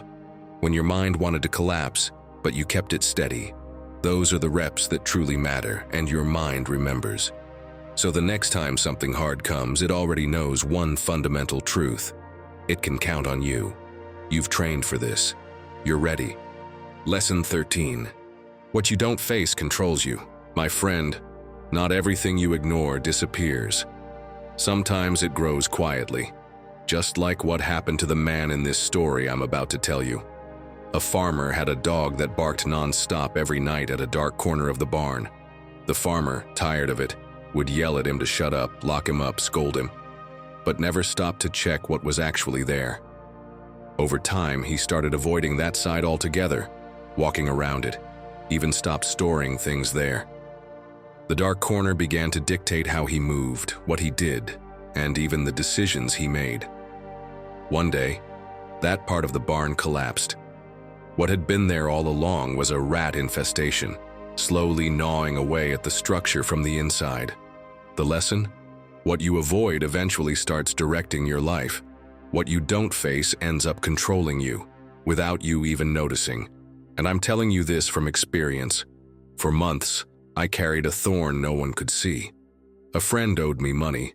Not a huge amount, but just enough that every time I saw him talking about dinners out, shopping, or vacations, something boiled inside me. But I kept quiet, pretended nothing was wrong, told myself it wasn't worth a fight, that I'd bring it up someday. The worst part wasn't the money, it was what was happening inside me. I'd go to bed and lie awake thinking about how to say it. I couldn't focus at work. In conversations, my mind would drift to that unresolved issue. I was there, but not really. I felt like an actor stuck in the same role. Everything looked fine on the outside, but inside there was a storm that wouldn't ease up. One day I listened to a talk by psychologist Julian Gutierrez. He said something that struck me hard. Fear isn't overcome by hiding it. It weakens when you approach it. The brain needs proof that you can handle what you fear. And in that moment it clicked. It wasn't my friend who was controlling me, it was me. It was my silence, my fear of rejection, my urge to avoid discomfort. So I brought it up. Said it plainly, no sugarcoating. His reaction was lukewarm, like he didn't quite understand why it had affected me so much. But that's when I realized it wasn't about his response. It was about mine. I had finally said what had been burning inside. I had broken the cycle that had me stuck. That night I slept better than I had in weeks, because sometimes, my friend, 5 minutes of discomfort are worth more than months of silence. Seneca put it clearly with a quote few people mention, but it sums this all up in one line. If you flee from everything that makes you uncomfortable, you'll spend your life running. His philosophy wasn't about hiding pain, it was about transforming it, using it as a compass. What you're most afraid to face is usually what you most need to look at. And if your mind has been spinning around the same thing for a while, if there's that mental buzz that just won't go away, maybe you don't need more distractions. Maybe you just need to look it in the eye. So next time you catch yourself avoiding a thought, stop. Say it out loud. Name it. Speaking it with your own voice takes away part of the power it holds in your head. Another powerful way to face it is to write it down. No filter, no style. Just you, the page, and the truth. Get it all out. Leave nothing inside. And if you struggle to put it into words, shift the question. Instead of asking, "What's wrong with me?" ask, "What part of this don't I want to see?" Sometimes a different question opens the door you've been avoiding for days, months, or even years. Your mind doesn't need you to silence the pain. It needs you to look it in the eye. Because fear, like shadows, dissolves when you shine the light of truth on it. And if you keep avoiding that dark corner, don't be surprised when it all goes up in flames. Facing things isn't easy, but hiding is the fastest way to live controlled by what you're too scared to face. And you? What truth are you going to shine a light on today? Tell us in the comments which conversation, decision, or uncomfortable truth you're done avoiding. Write it like a declaration. Because putting it into words is the first step toward facing it. Lesson 14. Silence also commands. Have you ever noticed how often you speak just to avoid feeling the emptiness? Or how you reply to something without thinking, simply because you can't stand staying quiet? In a world where everyone wants to have an opinion, justify, attack, or have the last word, staying silent is one of the most powerful ways to show strength. And no, we're not talking about bottling things up or pretending nothing gets to you. We're talking about choosing when your energy is worth more than a response. Picture this. You're at a family dinner. Your brother-in-law, with that smile you know all too well, throws a little jab about your job. Casual, offhand, but it lands. It hits you. You feel your face heat up, your stomach tighten. You think about letting it go, but you can't. This time you tell yourself you're not staying quiet. So you shoot back a witty, sharp line, elegant, but laced with venom. He laughs. Someone else jumps in to defend him. The table gets tense, you play it off like nothing happened. But inside you're at war. You didn't win. You just fed the chaos. That night you can't sleep. You replay every word. Think of better comebacks. Wonder if everyone thought you looked bad. And the next day you're drained, distracted. All because your mind couldn't hold steady. Because you confused reacting with commanding. And my friend, a strong mind doesn't need to shout to be heard. It just needs to stay calm. Epictetus said it clearly centuries ago. Sometimes, the most powerful response is no response at all. Because a strong mind doesn't react to the first thing thrown at it. A strong mind chooses. It filters. It decides. It understands that every time it steps into a pointless argument, it's letting someone else take control of its peace. And listen, if Epictetus could stay silent as a slave, with every reason to scream, you can absolutely skip the showdown with your brother-in-law over a cheap shot. You don't have to be an ancient sage, but it helps not to act like a rooster in a street fight. My friend, don't you see? Silence isn't weakness. Quite the opposite, it makes you stronger. And this isn't impossible to learn. If you want to hear how real people like you and me, have learned to master that impulse and use silence as a powerful weapon, check out the podcast Silencio by Onda Caro. No gurus, no empty quotes, just stories of people who chose to stay quiet when everything told them to explode, and came out stronger for it. You'll see that silence isn't passivity. It's wisdom, self-control, and often the most stoic answer you can give. And you? Are you ready to make silence your best weapon? Start by noticing when you speak just to fill a void. Sometimes you make a joke, a jab, or share something just to avoid the discomfort of silence. But once you notice it, something shifts. You start speaking with intention, not out of impulse. Next, practice responding with pauses. If someone throws a tough comment your way, breathe for 2 seconds before answering. 2 seconds, not to calm down, but to give yourself the chance to choose. That tiny space is where your mind shows if it's your ally or your enemy. And finally, give yourself permission not to respond. Write it down if you have to. Not responding is still a response.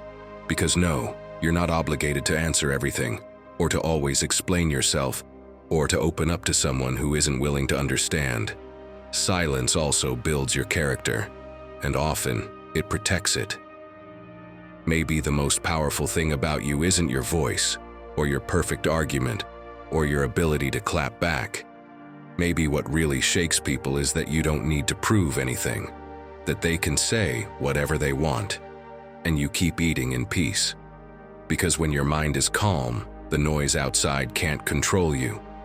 And in that moment, without saying a single word, you've already won.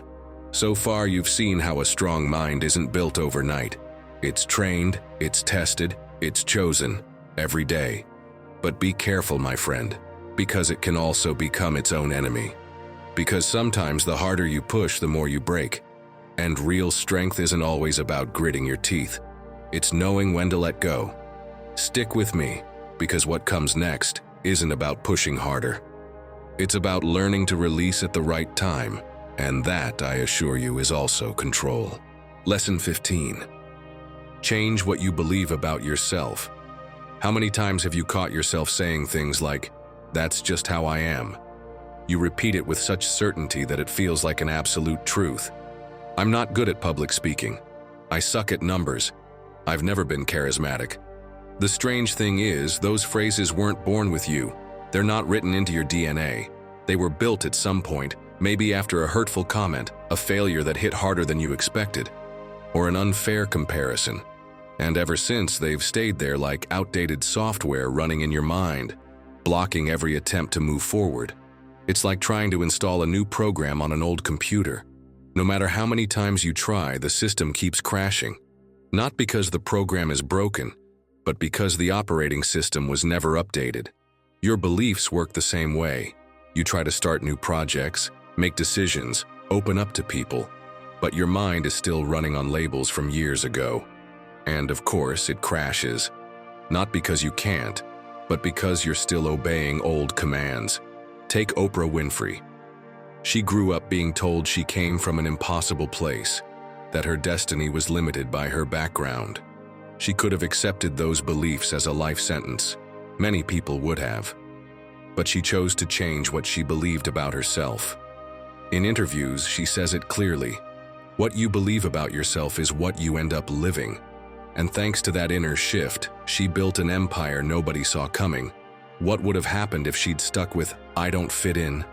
That one phrase could have shut down her entire story. Chances are something similar has happened to you. Maybe a teacher once told you you weren't good at English, and you took it as an absolute truth. Years later, you're traveling, you know enough vocabulary, but you freeze up. It's not real inability. It's that teacher's voice still running in your mind like a virus. That's the difference between a fact and a belief. The fact is gone, but the belief still rules your present. Stoicism speaks to this power of inner belief too. Marcus Aurelius wrote, "Waste no more time arguing about what a good man should be one." That's the key. It's not what others say, or even what your past failures try to shout at you. It's the story you choose to tell yourself afterward that shapes who you are. If after a mistake you say, "I knew I wasn't good enough," you reinforce the chain. But if you say, "I learned something that'll make me better," you begin turning insecurity into confidence. Here's the thing. Those phrases you repeat to yourself aren't just passing thoughts. They're like roots. Some support you, others tangle you up. So why keep feeding rotten roots that block your growth?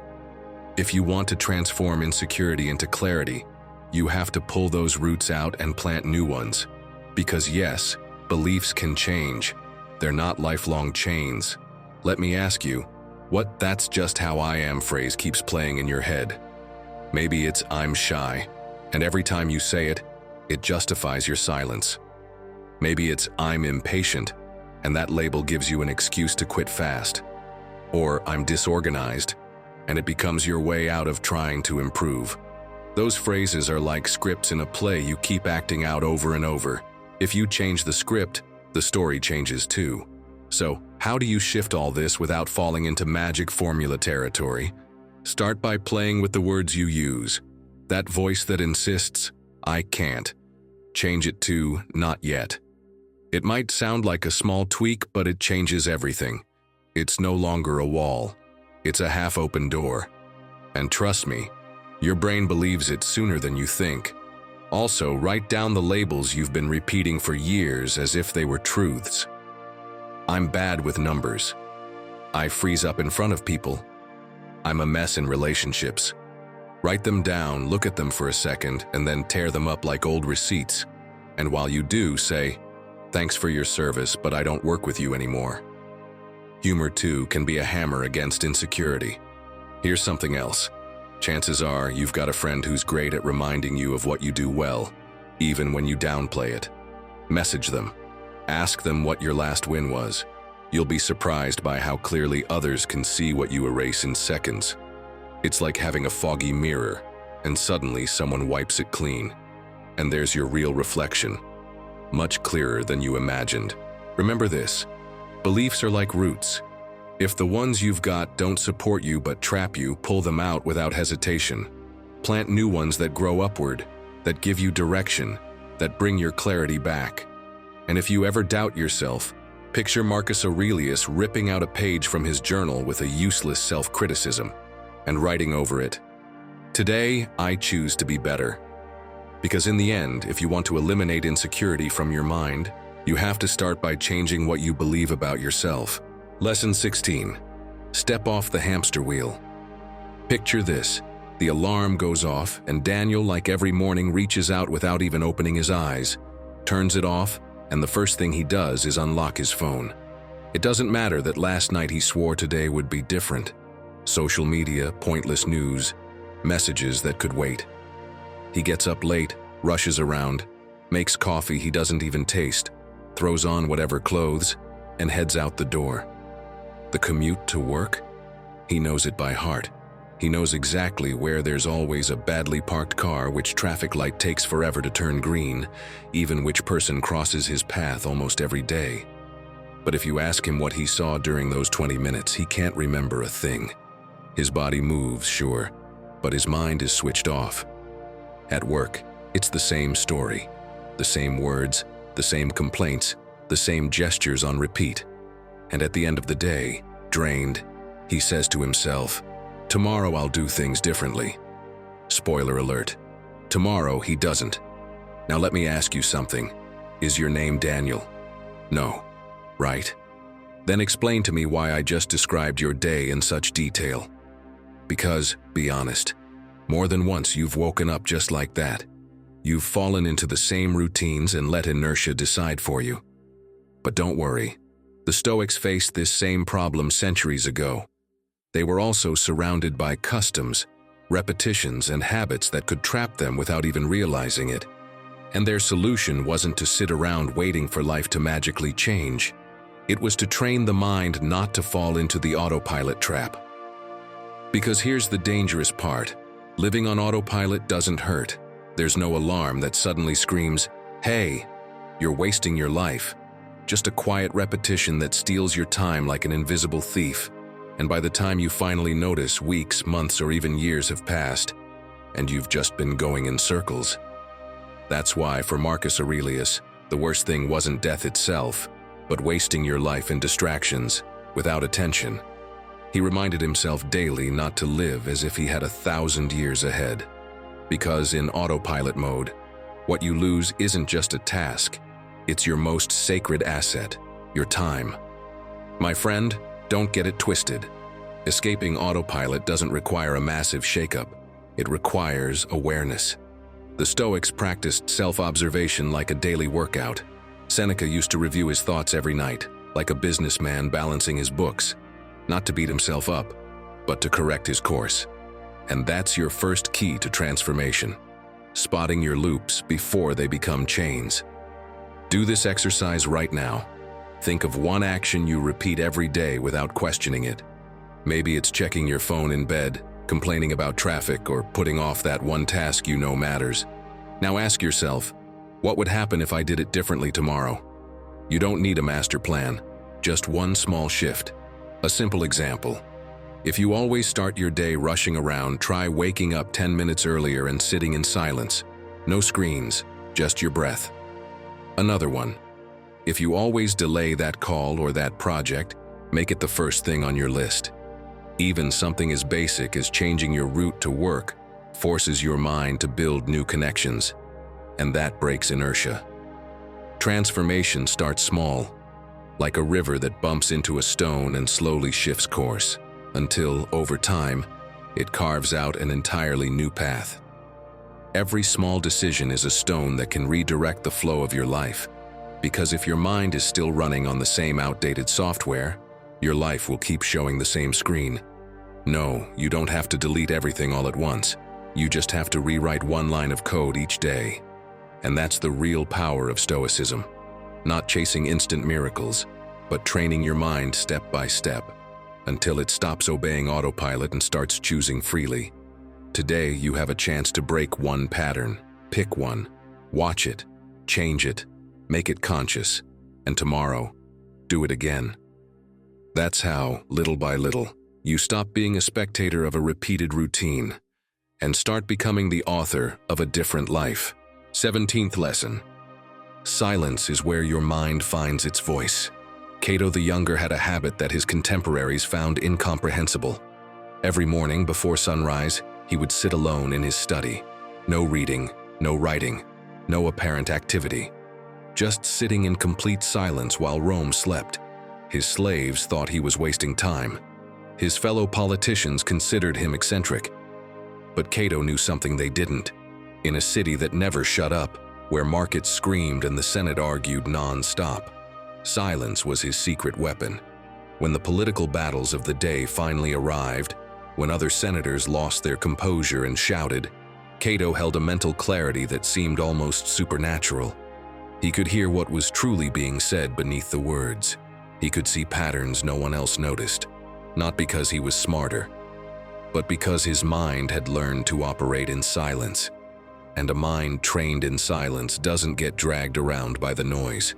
But we live surrounded by constant noise. The external noise is obvious. Notifications, traffic, overlapping conversations, background music in every public space. But the internal noise is worse. That endless mental chatter, the never-ending to-do list on repeat, the obsessive analysis of what you said yesterday and what you should say tomorrow. That infinite scroll that keeps you busy but leaves you completely empty. All that noise sells you an illusion that you're alive, that you're doing something, that you're present. But the truth is harsher. You're just running. Running from the one place you might actually find yourself.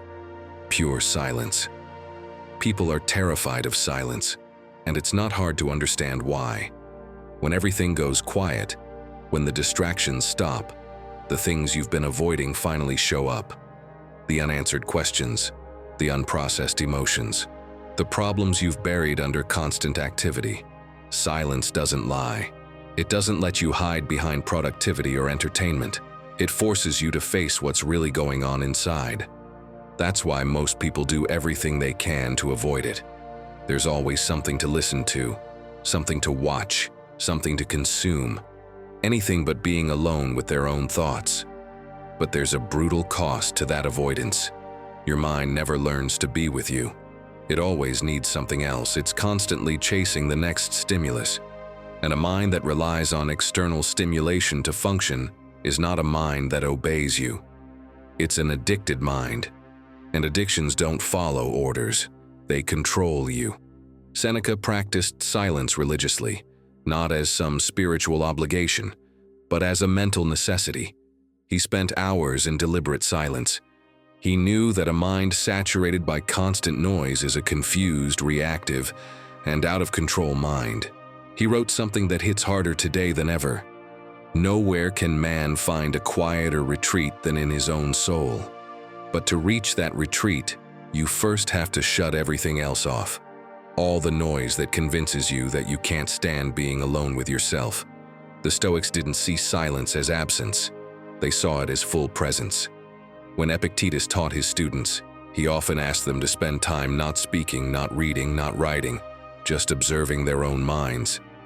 And the students hated it, because in silence, they couldn't hide from their chaotic thoughts.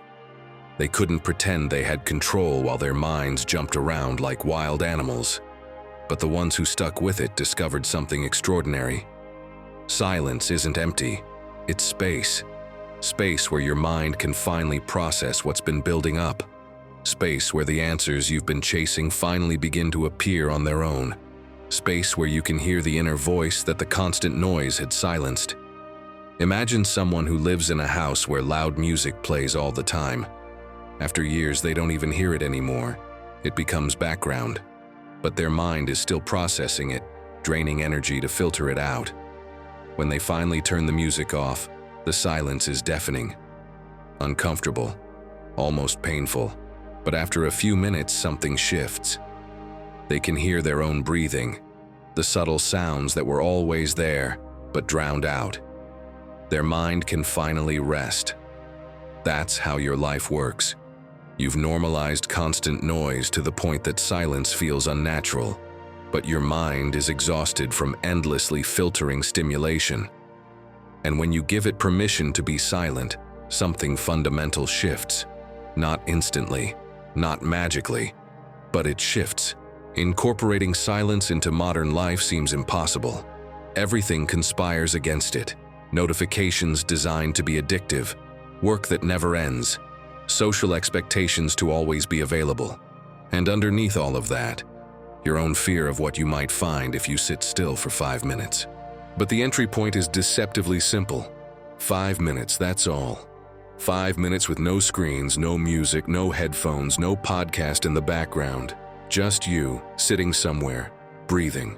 The first time you try it, it'll be brutally uncomfortable. Your mind will fight hard.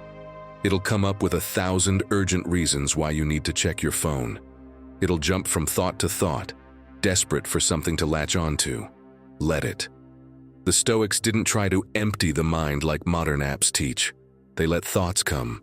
Watch them pass like clouds, without judgment, without grabbing onto any, just observing them appear and disappear.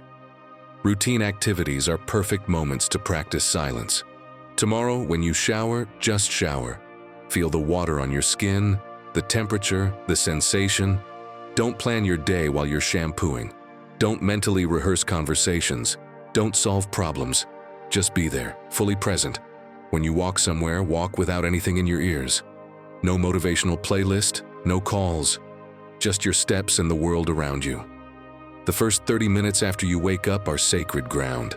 Protect them like a Stoic would protect their mind. Don't check your phone. Don't open social media. Don't consume news. Just be with yourself. It could be with a coffee, looking out the window. It could be journaling freely. It could be sitting and breathing. But guard that space like your sanity depends on it, because it does. The modern world endlessly sells you the idea that you need to be busy all the time. That silence is a waste.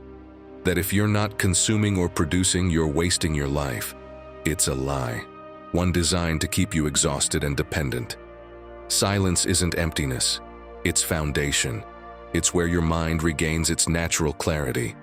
A mind that never stops is a mind on the verge of collapse. It doesn't obey because it can't. It's too busy reacting to the next thing, defending against the next input, processing non-stop, stuck in survival mode. But a mind that regularly enters silence works differently. It can think clearly, make conscious choices instead of reactive ones, be present in its own life instead of running on autopilot. Cato the Younger faced brutal moments in his life, political losses, betrayal, the fall of the republic he loved. But he never lost his clarity of mind.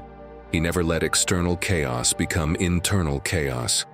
Not because he was special, but because he spent years training his mind in silence. And when the storms came, his mind knew exactly how to respond. With calm, with clarity, with total obedience to his will. Give your mind the same training. Not as some mystical ritual that requires incense and special poses, but as a practical need like food or sleep. Your mind needs silence, desperately. If you keep denying it, it will eventually break in ways you can't predict.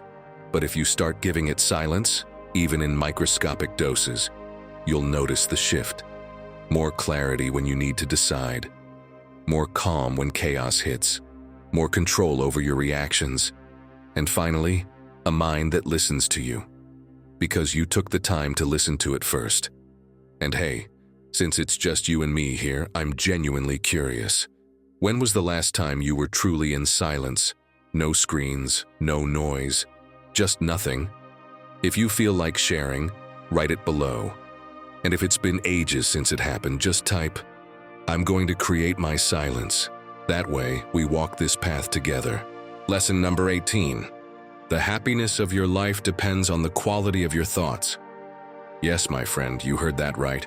The happiness of your life depends on the quality of your thoughts. And no, I didn't make that up. Marcus Aurelius wrote it nearly 2,000 years ago. You've probably heard it before because it's still quoted everywhere. But this isn't cheap poetry or feel-good philosophy. It's pure survival. Because your thoughts don't just stay in your head. They leak into your mood, your decisions, and even the direction your life takes. Think of it like this. Every thought is a pair of glasses. If you put on dark lenses, everything looks gloomy. If they're scratched, everything looks distorted. But if you wear clear, clean lenses, the exact same landscape suddenly appears different. The reality doesn't change. The filter you see it through does. Apply this to something simple. The alarm goes off on a Monday, and the first thing you think is, what a terrible day this is going to be. From that moment on, you've already polluted your day. You head to work with a sour face. Every little inconvenience feels like a catastrophe. And by the end of the day, you confirm your prophecy. See? Mondays are the worst. But the truth is, there's nothing wrong with Mondays. What ruins your day isn't the date on the calendar. It's the tone you gave it from minute one. The Stoics trained exactly this skill, choosing the color of their thoughts. They didn't expect life to be easy, but they didn't surrender to misery in advance either. Epictetus made it clear, what matters is not what happens, but how you interpret it. That's why they practiced guarding their mind as carefully as a watchman guards the city gates. They knew that if toxic thoughts slipped in, everything else would end up poisoned. Now imagine Marcus Aurelius in the middle of battle. Arrows flying, soldiers shouting, chaos all around. Do you think he allowed himself to think, "This is a disaster, we're going to lose"? Of course not. A leader with that mindset would be defeated before the first sword is even drawn. Instead, he reminded himself that the key was to keep his mind focused and steady. While others drowned in fear, he repeated thoughts that anchored him in calm. That's where the difference was. The same battlefield, but a different filter. So now the obvious question is, what lens are you wearing each day? Because whether you notice it or not, your thoughts become instructions for your brain. If you keep saying something will go wrong, your mind starts searching for proof. But if you decide you can handle it, your brain kicks into gear to find solutions. It's like giving an explorer two different maps, one full of dead ends, the other full of open roads. Which one do you think will get him further? The good news is, this is something you can train. Start with awareness. Whenever a negative thought pops up, don't accept it as automatic truth. Stop and ask, is this helping me or hurting me? That pause alone is already breaking the spell. Then, flip it. If you tend to think, I'm going to make a fool of myself, change the scene. Look at yourself in the mirror. Make eye contact and remember a moment when you accomplished something that once seemed impossible. Take a deep breath, straighten your back and say, I've faced challenges before. I can do it again. That physical shift reinforces the thought. It's not lying to yourself. It's reminding your brain that you have proof of your strength. And if you want to go even further, try the as-if method. Act as if you're already the person you want to be. Speak with the confidence you want to feel. Walk with the calm you want to project. And here's the thing. Your mind starts to believe it. Just like when you smile even if you don't feel like it, and slowly your mood lifts. Body and mind reflect and reinforce each other. Thoughts are seeds. Some are fear, some are courage. What you water will grow, and your life will be the garden that grows from those seeds. You can't stop negative thoughts from showing up, but you can choose which ones to feed. So the next time you catch yourself saying, "What a horrible day," remember, That phrase is the first step down a path you don't have to take. Change the thought, even if at first you don't fully believe it, because with practice your brain will learn to walk the new path. And before you know it, you'll realize your thoughts don't just color your life, they transform it. Lesson 19. Your biggest rival sleeps with you. Imagine living with someone who never leaves. Someone who's in your room the second you open your eyes. Sometimes they help you. They make you breakfast, remind you that you've got important things to do. But then there are days when, the moment your alarm goes off, they get to it first, shut it off, and pull the blanket back over you. They tell you you're tired, that it's no big deal if you skip today. They pull the blinds so you don't see the sunlight. And they do it so gently, so logically that you even thank them. What if I told you that roommate isn't someone else? It's your own mind. And no, you can't move out of it, my friend.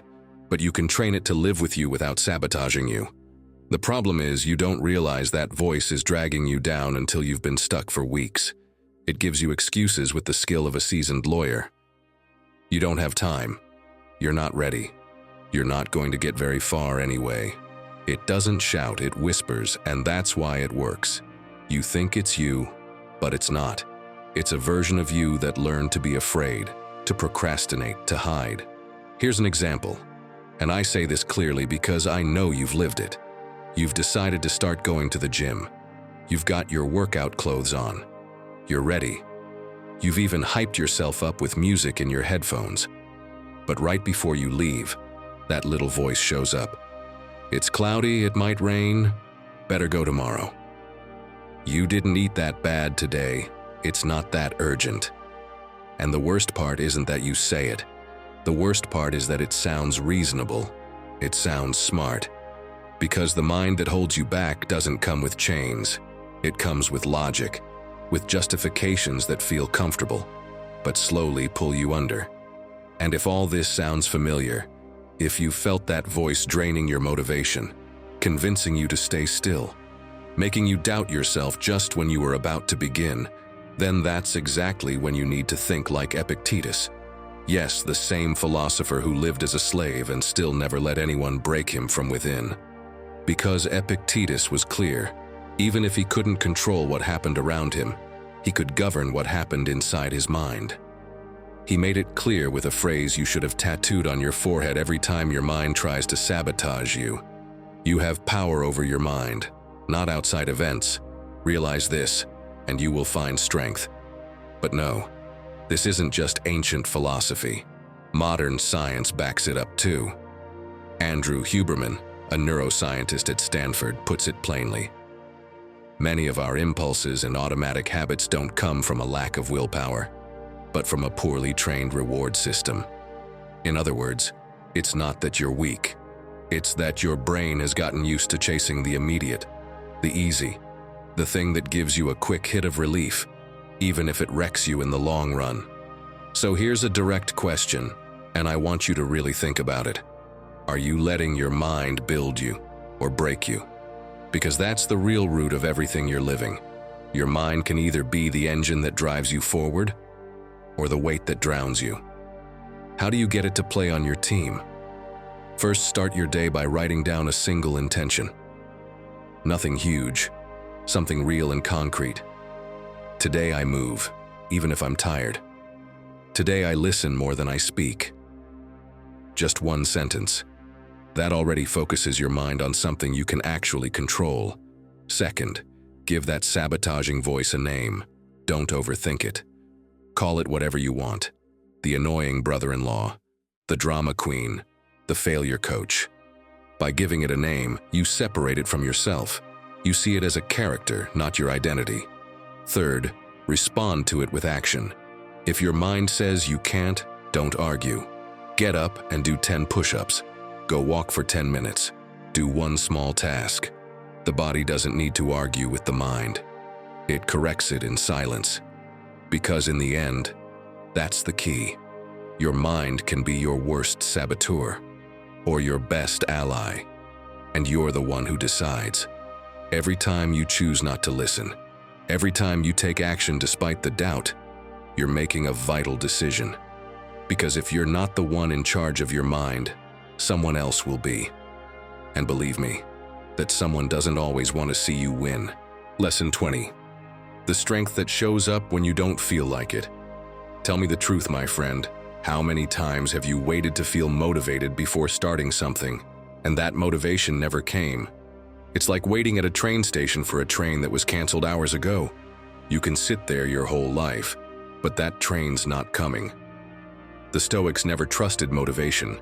They understood that moods are unreliable, burning hot today, gone tomorrow. Seneca said it plainly. The days that truly count are the ones where you do the right thing even when you don't feel like it. That was his measure of greatness. Not the bursts of inspiration, but the quiet, steady consistency. Picture Seneca after a long, exhausting day, with 1,000 things on his mind. He could have told himself, I don't feel like writing today, I'll do it tomorrow. And maybe no one would have noticed. But he knew that discipline, not motivation, is what shapes character. So he sat down, reflected, wrote, and those repetitions, stacked day after day, turned him into the figure we still remember. The problem with waiting for motivation is that your life becomes a boat adrift. You go wherever the wind blows with no real direction. One day you're fired up and take 10 steps forward. The next you lose steam and fall back 20. And in the end, it feels like you're getting nowhere. You've probably lived it. You decide to start working out. At first you're pumped, but as soon as the fatigue hits, you say, I'll do it tomorrow. Tomorrow turns into a week, and before you know it, the cycle has repeated so many times that your confidence starts to wear down. The Stoics offered an antidote, action as your guiding principle. Epictetus taught that the only thing you truly control is what you choose to do. Your desire, your mood, your emotions, those come and go. But your actions leave a mark. That's why, if you want to change your mind and your life, you can't wait for motivation to knock on your door. Picture a common scene. It's late. You have a personal project you know you should be working on. But instead of sitting down to do it, your mind kicks in with excuses. I'm tired, I've earned a break. Tomorrow will be better. What would a Stoic do in that moment? He wouldn't sit and bargain with laziness. He'd take a step, no matter how small. Write one line. Review a single paragraph. Move forward for 5 minutes. It doesn't matter how little. What matters is the message you send to your mind. I'm in charge here, not my feelings. And the curious thing is, once you start, the weight lightens. It's like trying to push a car that's stuck. At first it's incredibly hard, but once you get it moving even a little, everything gets easier. Discipline works the same way. You just need that first nudge, however small, and then momentum builds. Marcus Aurelius practiced this every morning. In his meditations, he wrote that he shouldn't complain about getting up early, because he wasn't born for comfort. He was born to act. He reminded himself, did you come into the world to lie under warm blankets, or to do your duty? That question was his inner alarm clock. He wasn't looking for motivation. He was looking for purpose. And that's exactly what you should train. The ability to act even when you don't want to. Think about the small routines you do every day without questioning. You don't need motivation to shower or brush your teeth. You do it because you know it's time. Now apply that same mindset to the things you actually want to build in your life. Don't wait for inspiration to write, to train, to push your project forward. Do it as part of your responsibility, to yourself. That's where real strength lies, in getting up and doing it anyway. Motivation is a luxury. It shows up when it feels like it. Discipline is the only force you can count on. And every time you show up without wanting to, you strengthen an invisible muscle that makes you stronger in everything else. So the next time your mind tries to convince you, not today, smile, and do it anyway. Because in that moment, even if no one sees it, you're winning the most important battle of all, the battle of mastering yourself. Lesson 21. Focus only on what's in your control. Picture this. You've been preparing for a job interview for weeks.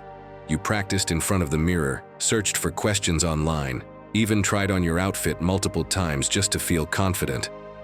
The day comes, you do well, you smile, you say everything you had rehearsed, you did what was in your hands. And yet, the call never comes. Days go by, and your mind starts attacking you. I should have answered differently. They probably saw how nervous I was. I'm just not good enough. That spiral traps you.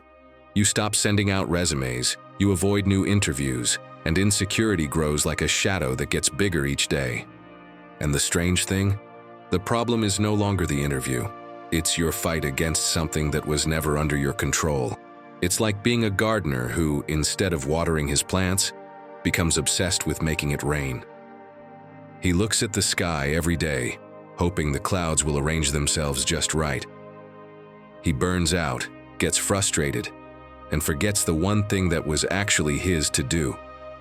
Grab the watering can and soak the soil. That's how we often live, trying to control the uncontrollable. And when you pour your energy into that lost battle, insecurity explodes. Now think of an inspiring moment. During the 2008 Olympics, Michael Phelps was swimming in a final when his goggles filled with water. Picture that scene. A packed stadium, millions watching on TV, the pressure of a lifetime, and he's blind in the pool. It would have been easy to panic, but instead of fighting what he couldn't change, he focused on what was in his control, counting strokes just like he'd practiced over and over in training. The result? Olympic gold and a world record. That's the power of focusing on what's in your hands. It doesn't make challenges disappear, but it turns insecurity into real confidence. Epictetus said it clearly. Some things are up to us, and some are not. That's not resignation. It's a compass. It's a reminder that you don't have to mortgage your peace on land that never belonged to you. And that kind of clarity is what separates someone who drowns in insecurity from someone who moves forward with calm. Ask yourself this the next time insecurity tightens its grip. Does this depend on me or not? Because, my friend, if the answer is no, then all you're doing by obsessing over it is feeding a fire that would go out on its own if you just stop blowing on it. There's something that works incredibly well, and it's super simple. Write it down. Make a list of what's worrying you today. Divide it into 2 columns, what depends on you and what doesn't. You'll realize that half of what's draining your energy was never in your hands. Keep the first column, and the second? Burn it if you want. It's just symbolic, but it's surprisingly freeing.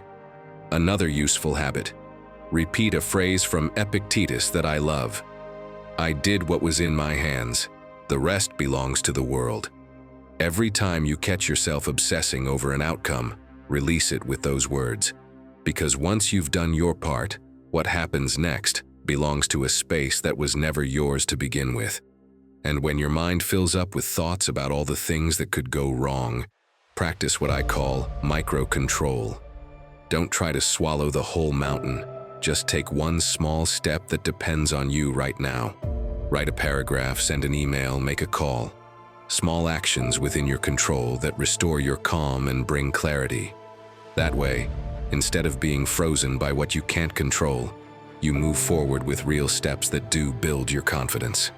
Remember what Marcus Aurelius wrote, "If it's in your power, do it. If it's not, accept it." That line changes everything. Because insecurity fades when you stop fighting ghosts and choose to live inside the boundary of what's truly yours to manage. That's where noise turns into clarity, and doubt into confidence. Now tell me, have you ever obsessed over something that wasn't in your hands and ended up completely drained? Share it in the comments. I want to hear your story because that's what this community is about. Sharing experiences, learning together, and reminding each other we're not alone on this path. Lesson 22. Your attention is your most valuable currency. Spend it wisely. There's one thing most people don't understand about their own mind. It doesn't lose control because you've got problems, or because you're stressed, or because you lack discipline. It loses control for something much simpler and far more dangerous. Your attention runs wild. You want to do one thing, but your attention wanders. You try to focus, but your attention drifts. You need to move forward, but your attention gets stuck on things you didn't even choose. And when your attention goes wherever it wants, your mind follows like an unleashed dog. That's why, if you don't master your attention, you have zero chance of mastering your mind. Sometimes we think the mind is some kind of unpredictable monster that shows up whenever it wants and ruins everything. But in reality, it's more like a skittish horse. If it hears a noise, it turns. If it sees a shadow, it stops. If it smells something different, it gets distracted. And you can stand there trying to convince it with kind words. But if you're not holding the reins, it'll chase after anything louder than your intention.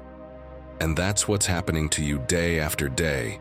You're not losing to laziness or fear or lack of motivation. You're losing to the noise. The Stoics understood this in a brutally clear way. They didn't talk about managing your time better. They talked about ruling over your attention like it was a territory. They said a scattered mind is a kingdom without a king. A city where anyone can enter, anyone can rule, and anyone can decide. That's exactly how it feels when you've spent months feeling stuck. A lot of activity, a lot of noise, a lot of movement, but no direction. Because where your attention is, that's where your day goes. And where your day goes, that's where your life goes. Think about this. How many times have you ended the day exhausted without having done anything truly important? Not because you're lazy, not because you procrastinated. You're exhausted because your attention has been jumping from thought to thought like they were hot coals. Each one burns a little. None of them builds anything. And by the end of the day, you can't even tell where your energy went. To help you understand the difference between making progress and just reacting, let me tell you something that happened to me a few weeks ago. I was at the gym, training with full focus, listening to my breath and staying locked into what I had to do. Everything was going fine, but in a nearby room I overheard two people talking about something that, by coincidence, reminded me of a situation I went through some time ago. Nothing serious, nothing dramatic, just a small thing. But my attention, which in theory was focused on my reps, jumped straight to that random conversation. It was like my mind suddenly said, "Oh look, a door to that memory we haven't finished processing." And within seconds I stopped training and dove back into something that doesn't even exist anymore. I didn't even notice the shift. I just realized my body was in the gym, but my head was off somewhere, arguing in an old scene that had no use at all in that moment. When I got home, I thought, how many times has this happened without me even noticing? And the answer was obvious, too many. That's when something clicked. The mind doesn't disobey because it's rebellious. It disobeys because your attention opens the door. If your attention latches onto a conversation, the mind follows. If your attention gets stuck in a memory, the mind follows. If your attention fixates on a worry, the mind follows. It always follows. Always. Epictetus explained it from another angle. You're not affected by what happens. You're affected by how you interpret it. And those interpretations always come from where your attention is. If your attention locks onto a problem, your mind creates anxiety. If your attention locks onto an insult, your mind creates anger. If your attention locks onto a mistake, your mind creates guilt. The mind does what you point it to, even if you're pointing without realizing it. And this brings us to a tough truth. Most people don't direct their attention. They just follow it. As if reacting to everything were normal. As if not replying instantly were rude. As if not having an opinion on everything meant you didn't care. We live as if our attention were a suggestion box. Whatever comes in, comes in. But your life is too valuable to be led by whatever shouts the loudest. Marcus Aurelius had a very visual way of putting it. He said the mind should be like a rock, firm, unmoved, even when the waves crash against it. But you can't be a rock if your attention jumps at the first noise. You have to train that stability. Not to become cold or distant, but to be the one who controls your reactions. This is where a lot of people get it wrong. They think controlling attention means not getting distracted. But it's not about that. It's about choosing where to look. It's about deciding what deserves to enter your mind. It's about understanding that your attention is your gatekeeper. If your gatekeeper lets anything in, don't be surprised when your mind is overrun. One thing that really helps is creating an entry filter. It's not a technique, it's a mindset. Ask yourself every time you feel something pulling you in, does this deserve my next 10 minutes? Not an hour, not an afternoon, just 10 minutes. It's amazing how that question can snap you back, because most of the time, you realize you are about to give 10 or 10 hours to something you don't even care about. Another powerful trick is to redirect your attention to the body. The Stoics were big believers in returning to the physical present, breathing, observing, noticing where you are, because your mind can't be in two places at once. It can't be imagining future disasters if you force it to feel your breath now. It can't be overanalyzing everything if you bring it, deliberately, to one specific point. This isn't cheap spirituality. This is basic neuroscience. The attention you place in your body breaks mental loops. And if you want to go even further, practice something very few people do: the conscious return. It's simple. Every time you notice your mind drifting, don't get mad, don't blame yourself, don't say, "Ugh, I got distracted again." Just tell yourself internally, return. That's it. That word is like a rope you pull to bring the runaway horse back. Every time you return, you build obedience. Every time you return, you strengthen the attention muscle. Every time you return, you become a little more in control of your mind. But there's something even deeper. Learning to tell the difference between what captures your attention and what deserves your attention. Not the same thing. Social media captures. Other people's drama captures. Negative thoughts capture. Fear captures. But what builds you? That rarely captures. What truly matters? It doesn't shout. What makes you grow usually arrives in silence. That's why attention needs training. Because the loud stuff isn't what matters, and what matters is never loud. The Stoics knew life could be taken from them in an instant. That's why they were so obsessive about not wasting their minds on nonsense. Seneca said life isn't short, we just use it badly. But if you read between the lines, what he's really saying is, we use our attention badly, and that's why life feels short. And if you truly want your mind to start obeying you, there's one key thing you have to do. Give it clear direction every day. The mind works better when it knows where it's going. If you don't choose, anything that crosses your path will choose for you.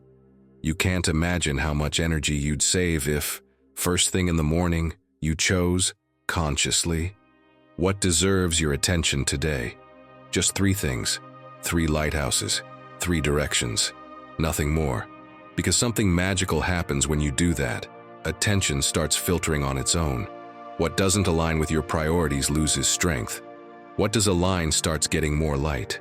And when your attention becomes more selective, your mind learns to obey. It learns that not everything is important. Not everything deserves a reaction. Not everything needs space. My friend, the mind is not the enemy.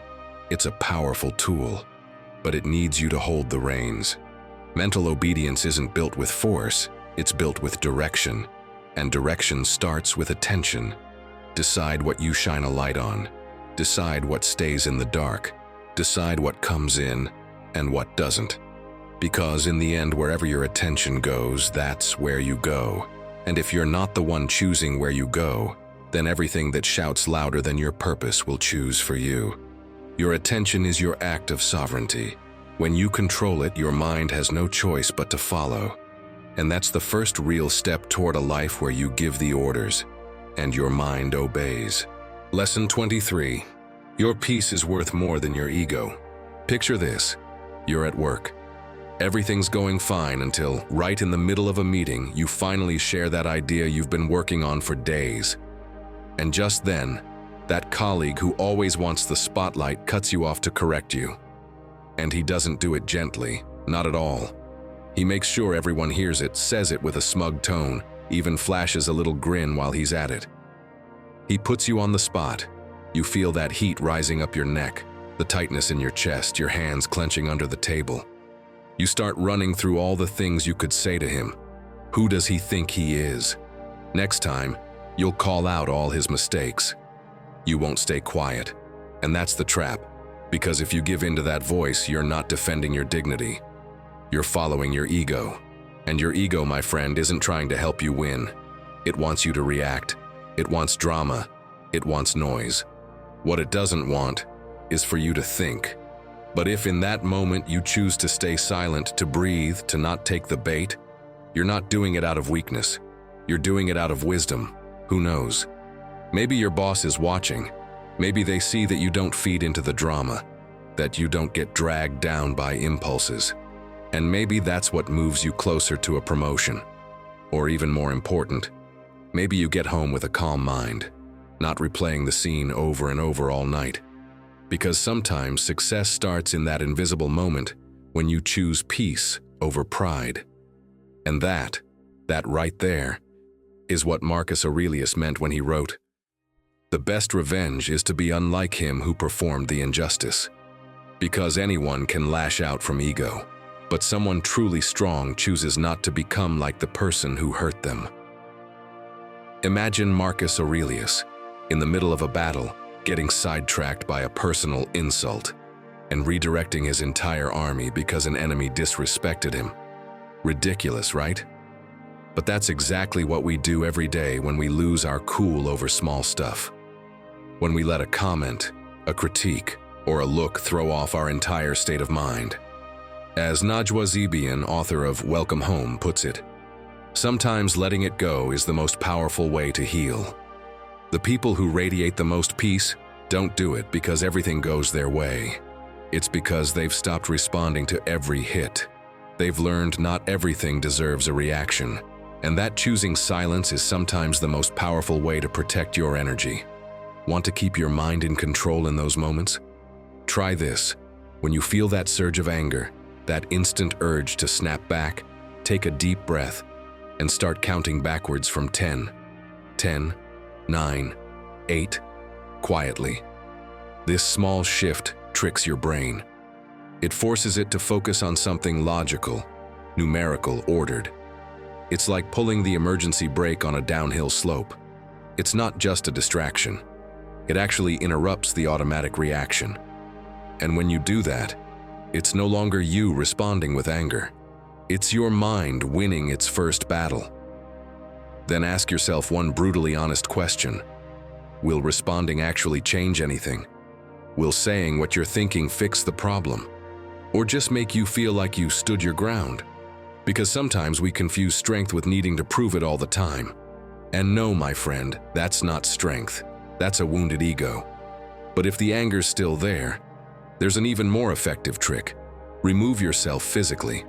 Go to the bathroom, take a walk around the block, climb the stairs if you have to. And no, this isn't about always staying silent or suppressing your feelings. It's about choosing when and how to act so your mind doesn't become a battlefield every time someone pokes your pride. Because the more you master that reaction, the more you own yourself. And that inner peace, that quiet strength, it's the foundation of a life that's stable, strong, and brave. Lesson 24. The inner dialogue that's tearing you apart every day. In 1954, a doctor named Roger Bannister did something everyone said was impossible. He ran a mile in under 4 minutes. But the most fascinating part wasn't that he did it. It's what happened afterward. In the 12 months that followed, another 37 runners also broke that barrier. Did their bodies suddenly change? No. What changed was what they were telling themselves about what was possible. Because for years, every runner had been saying, "It can't be done," and their bodies obeyed, until one person proved otherwise. Then the inner conversation shifted, and with it, the results. That's the part nobody tells you about mastering the mind. It's not just about what you do. It's about what you tell yourself while you do it. Because there's a voice in your head that's been talking for years. And depending on what that voice says, your mind either obeys you or sabotages you. Most people don't even realize that voice is there. It runs on autopilot, like background radio that never gets turned off. It's 11 at night. You're lying in bed, and the review starts. Not a neutral recap of the day, the critical version, the internal courtroom. Why did you say that in the meeting? You sounded like an idiot. Why didn't you get more done today? You're so lazy. Look at everyone else progressing, improving, and then you just lying here. Every line is a hit, but because it comes from you, you accept it. You normalize it. You even start believing it's necessary, that it keeps you alert, that it pushes you to improve. But it doesn't push you. It crushes you. Because a mind that lives under constant attack doesn't get stronger. It gets defensive. And when you're always in defense mode, there's no room to create, no room to move forward, no room to obey, only room to survive. And a mind that's only surviving is not a mind that serves you. Seneca saw this in Rome. He saw powerful men destroy themselves with their own internal dialogue. And he wrote something that sounds harsh, but is absolutely true. It's not because things are difficult that we don't dare. It's because we don't dare that things are difficult. And that daring begins with how you talk to yourself. If your inner voice constantly tells you that you can't, you won't. Not because it's true, but because you've given that voice all the power.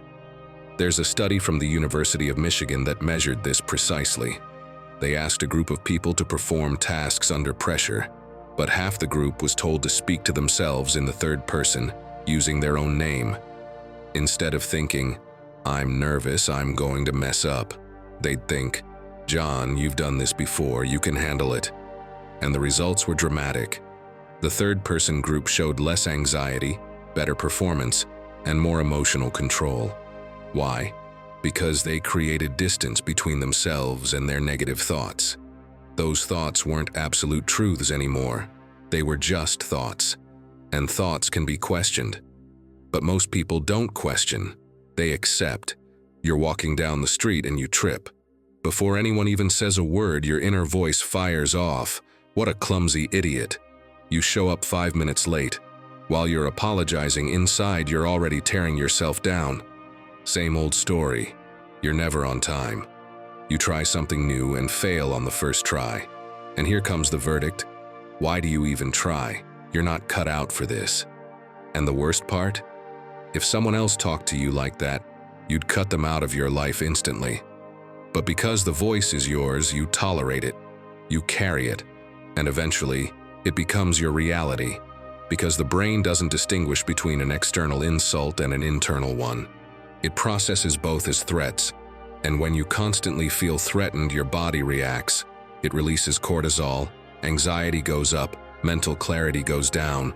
And all of that, not because something bad is happening outside, but because you're attacking yourself on the inside. Marcus Aurelius ruled the most powerful empire in the world. He had armies, wealth, absolute power. And yet, in his private writings, he admitted that the hardest battle wasn't against outside enemies. It was against his own thoughts. He spent years training for that battle, refusing to let his mind become his enemy. Because he understood something fundamental. If you are your own enemy, no army on earth can save you. My friend, are you ready to change that internal dialogue that's been tearing you down for years? The first thing you need to understand is this. That voice is not you. It's just a voice you picked up somewhere, probably from someone else, and now you repeat it without even questioning it. But you can question it. And once you do, something shifts. There's a trick that works better than any complex technique. The next time your mood suddenly drops, stop and ask yourself, out loud or silently, what did I just say to myself? Because 90% of the time, your bad mood doesn't come from what happened. It comes from what you told yourself about what happened. And when you name it, when you bring it into the light, it loses power. It's no longer an untouchable truth. It's just a thought. And thoughts can be changed. Another thing that changes everything, stop demanding fake optimism from yourself. This isn't about lying. It's not about saying everything's fine when it's clearly not. It's about being fair with yourself. If something didn't go well, instead of saying, "I'm a total failure," you can say, "This didn't work this time, but I get another shot." It's subtle, but it shifts the direction. One shuts you down, the other moves you forward. And when that mental loop is really stuck, when you feel trapped in a spiral of negative thoughts, there's one thing that cuts through better than any mental strategy: physical movement. Get up, change spaces, wash something, stretch, do 10 squats, whatever. Because sometimes the mind can't solve what the body needs to release. Movement breaks the pattern. It tells your brain, "This is different. We're not stuck.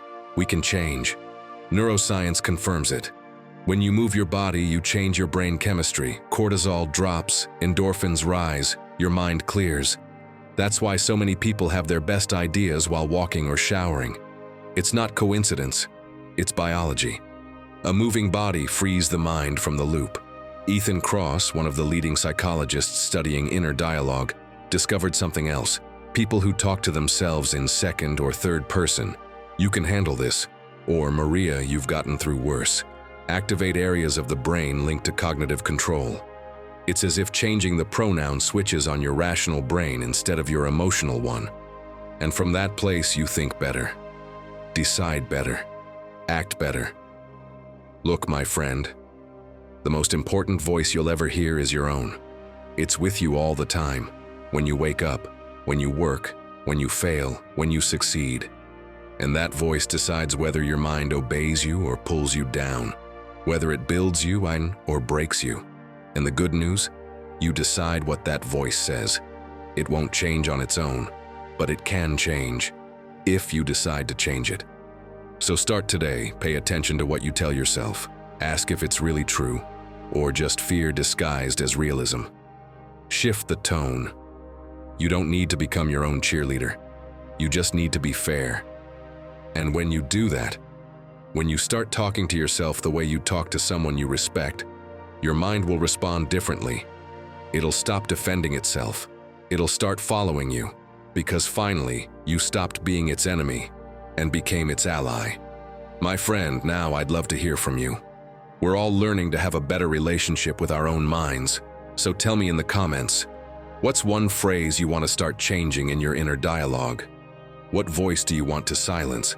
And which one do you want to turn up?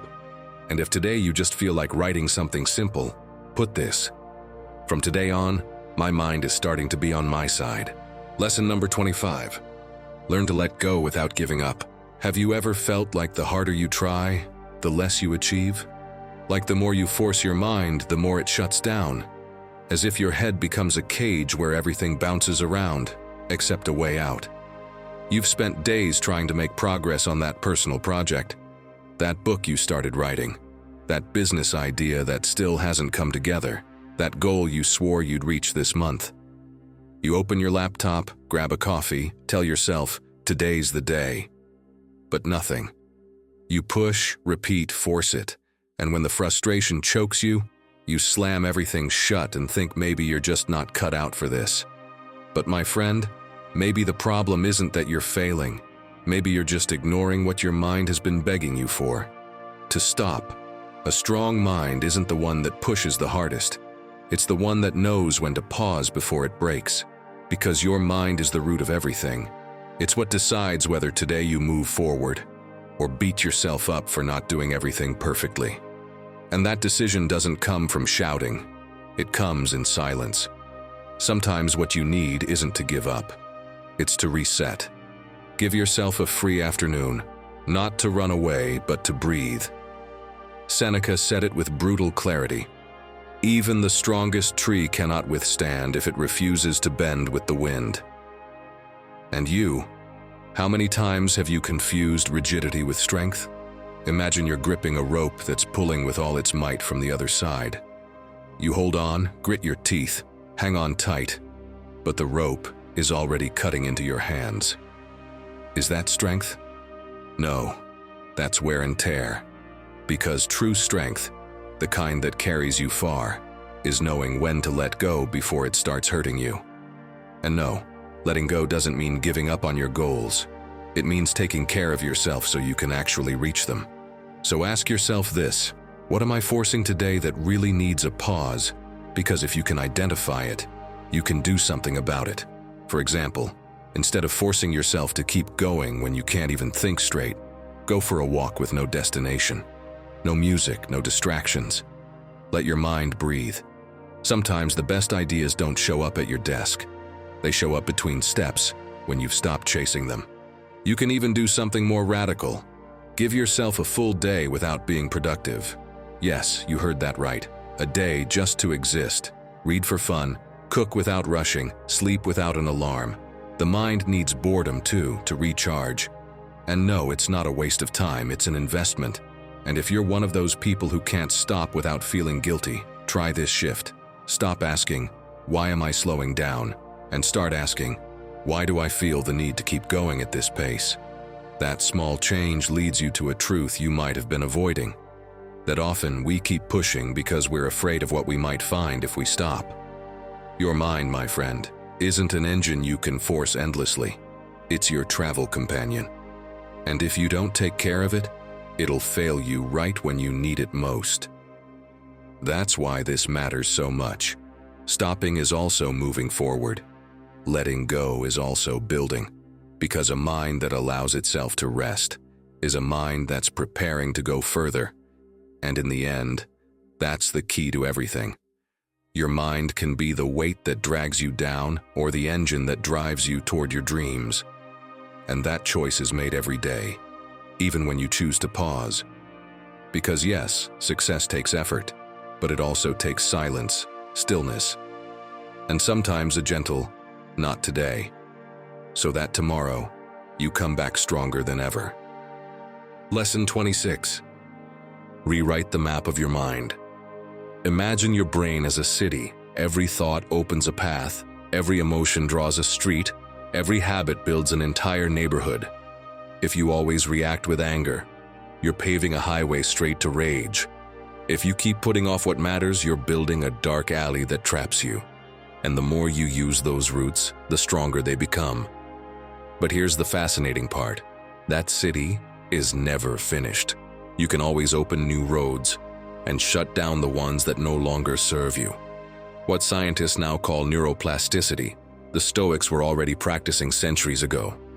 Seneca would say it with conviction: as long as we live, we learn. He saw the mind as a worksite in constant progress. That's why he reviewed his actions every night, like someone checking a blueprint. Marcus Aurelius did the same in his meditations. Every reminder was a brick, reinforcing a new path. And Epictetus taught his students to use a simple question: does this depend on me? Like a hammer to knock down useless walls in the mind. Now put yourself in the picture. Imagine you think, "I'm terrible at public speaking." Just the thought of standing in front of people makes you sweat. Your voice cracks in your head before you even speak, and you can already hear yourself stumbling over your words. Right there, your brain starts building a fast road to fear. The more you repeat it, the more real it feels. You say, "I'm just shy. I'm not good at this." And without realizing it, you've developed an entire neighborhood in your mind. And all that exists there is insecurity. But no, you weren't born shy. What happened is you practiced that route so many times, it now feels like the only one. And here's the good news: you can build a new one. Start with something as simple as changing your words. Instead of saying, "This is how I am," say, "This is how I feel right now." That small shift creates a new detour on your mental map. You stop seeing it as your final destination and start recognizing it as a temporary stop. Then comes the training. Want to speak in public with more confidence? Do it step by step. Next time you have to introduce yourself in a meeting, start with one line that gives you confidence. Something prepared, not improvised in a panic. Try telling a simple story to friends as if it were a rehearsal. Or challenge yourself to read out loud when there are people at home. Every time you do it, your brain lays down a new path toward confidence. At first, it'll be a narrow trail, but if you keep walking it, it will turn into a highway as solid as the one that used to lead to fear. The Stoics knew nothing changes overnight. Just like muscles need repetition, The mind needs constant practice. Seneca understood this when he said, "Improvement is a daily task." He didn't beat himself up over his mistakes, but he didn't ignore them either. He analyzed them, learned from them, and slowly shaped his character like a sculptor who won't stop until the form reveals itself from the stone. Look at it this way. Every thought you repeat is like a builder working in your mental city. If you keep repeating, "I can't," you're building a wall that'll be taller tomorrow.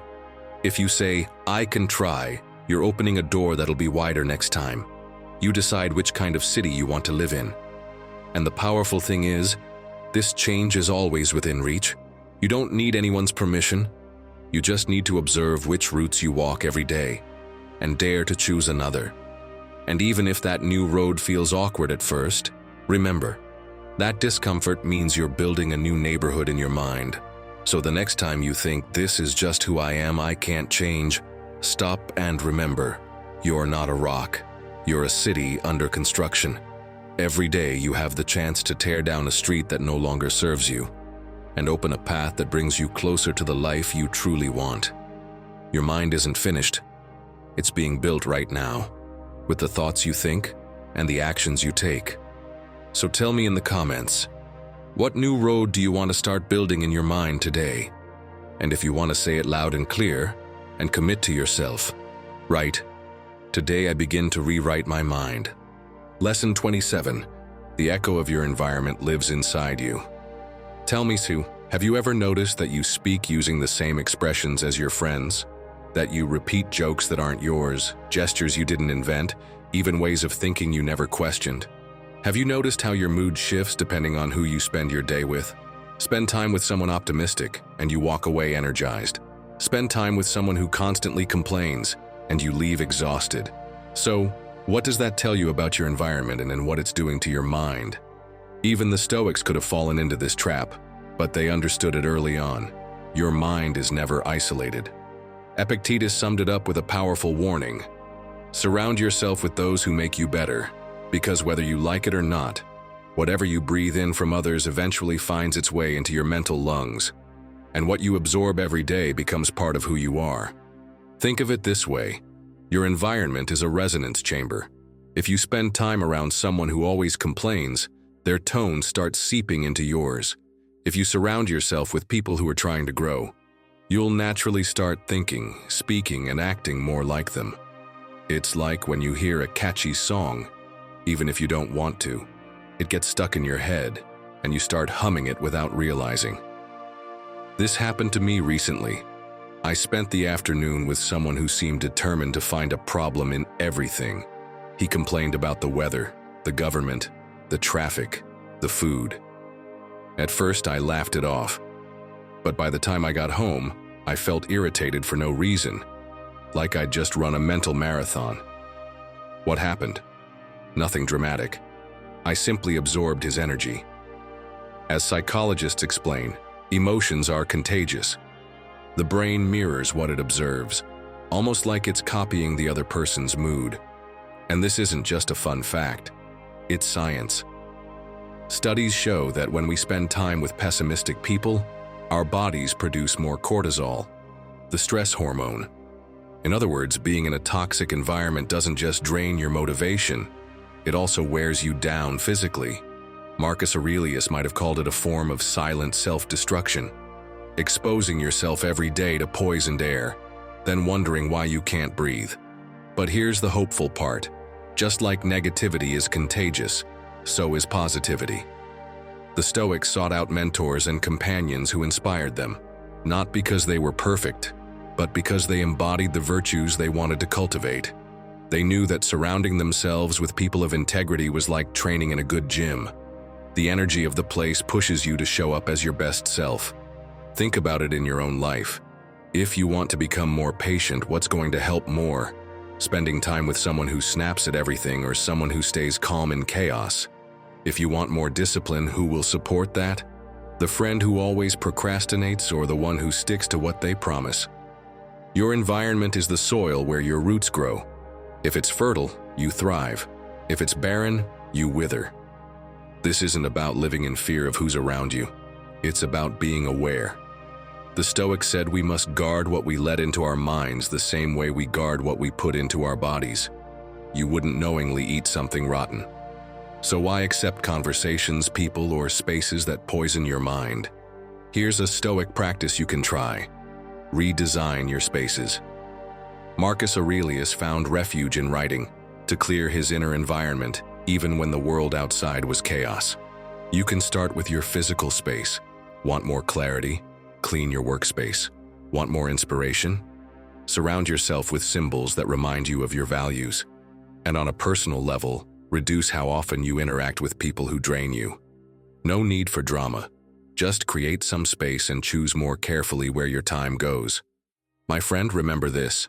No one becomes strong by willpower alone. We are shaped by what we breathe in every day.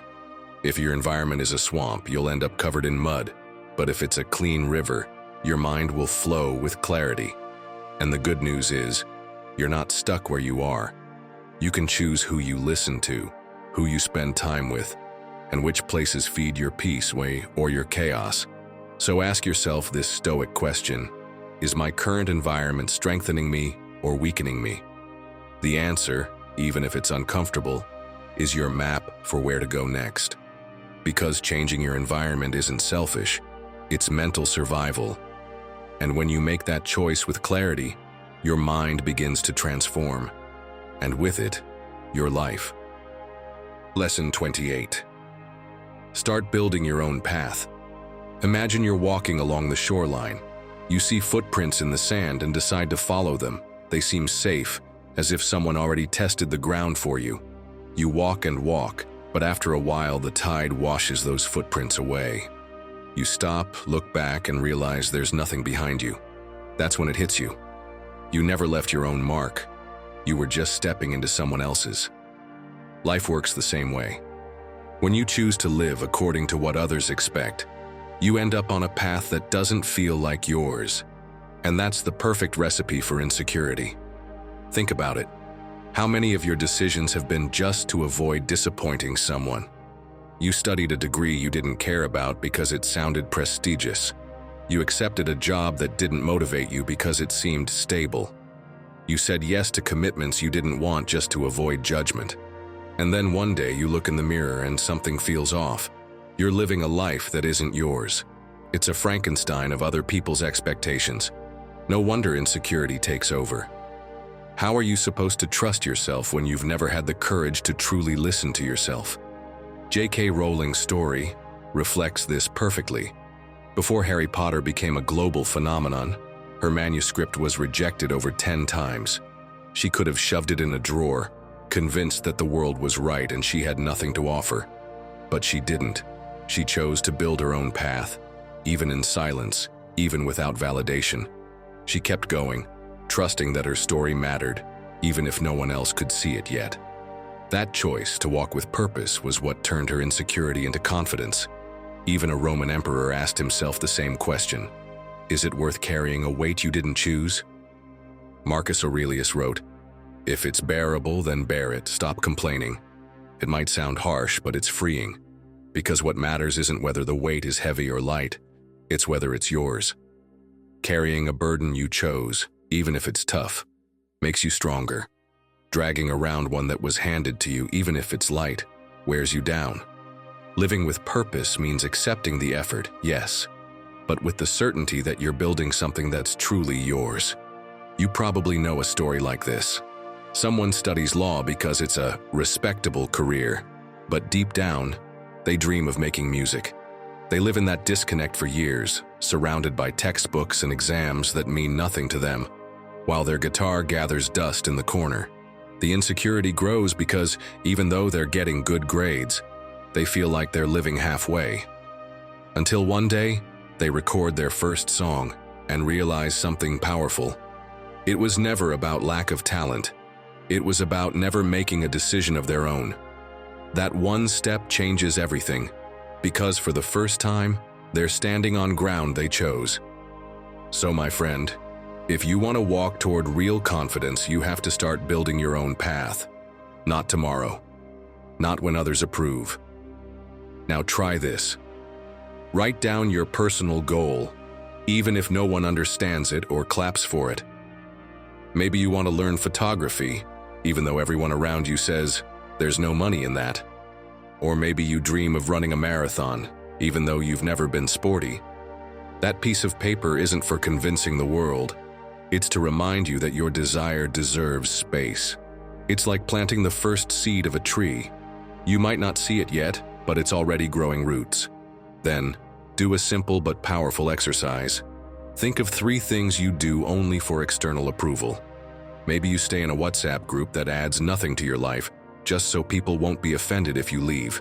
Maybe you say yes to every weekend plan even when you're exhausted, just so no one thinks you're boring. Maybe you dress a certain way because someone told you years ago that it suits you, even though it no longer feels like you. Write them down and let go of at least one this week. It'll feel awkward at first, but then comes the relief, like taking off a backpack you didn't even realize you were carrying. And add this. Create a simple daily ritual to remind yourself that your path is built one step at a time. It could be a phrase you write on a post-it and stick on your bathroom mirror. Something like, "Today, I live for me." It could be spending 5 quiet minutes on a personal project before opening your inbox. Or even something symbolic, like wearing a bracelet or ring that reminds you of your commitment to yourself. It doesn't need to be big. What matters is that every morning you see something that reminds you. You're not living someone else's life. You're finally building your own. Because in the end, what feeds insecurity the most is living on borrowed time, walking paths written by others, following footprints the tide will erase.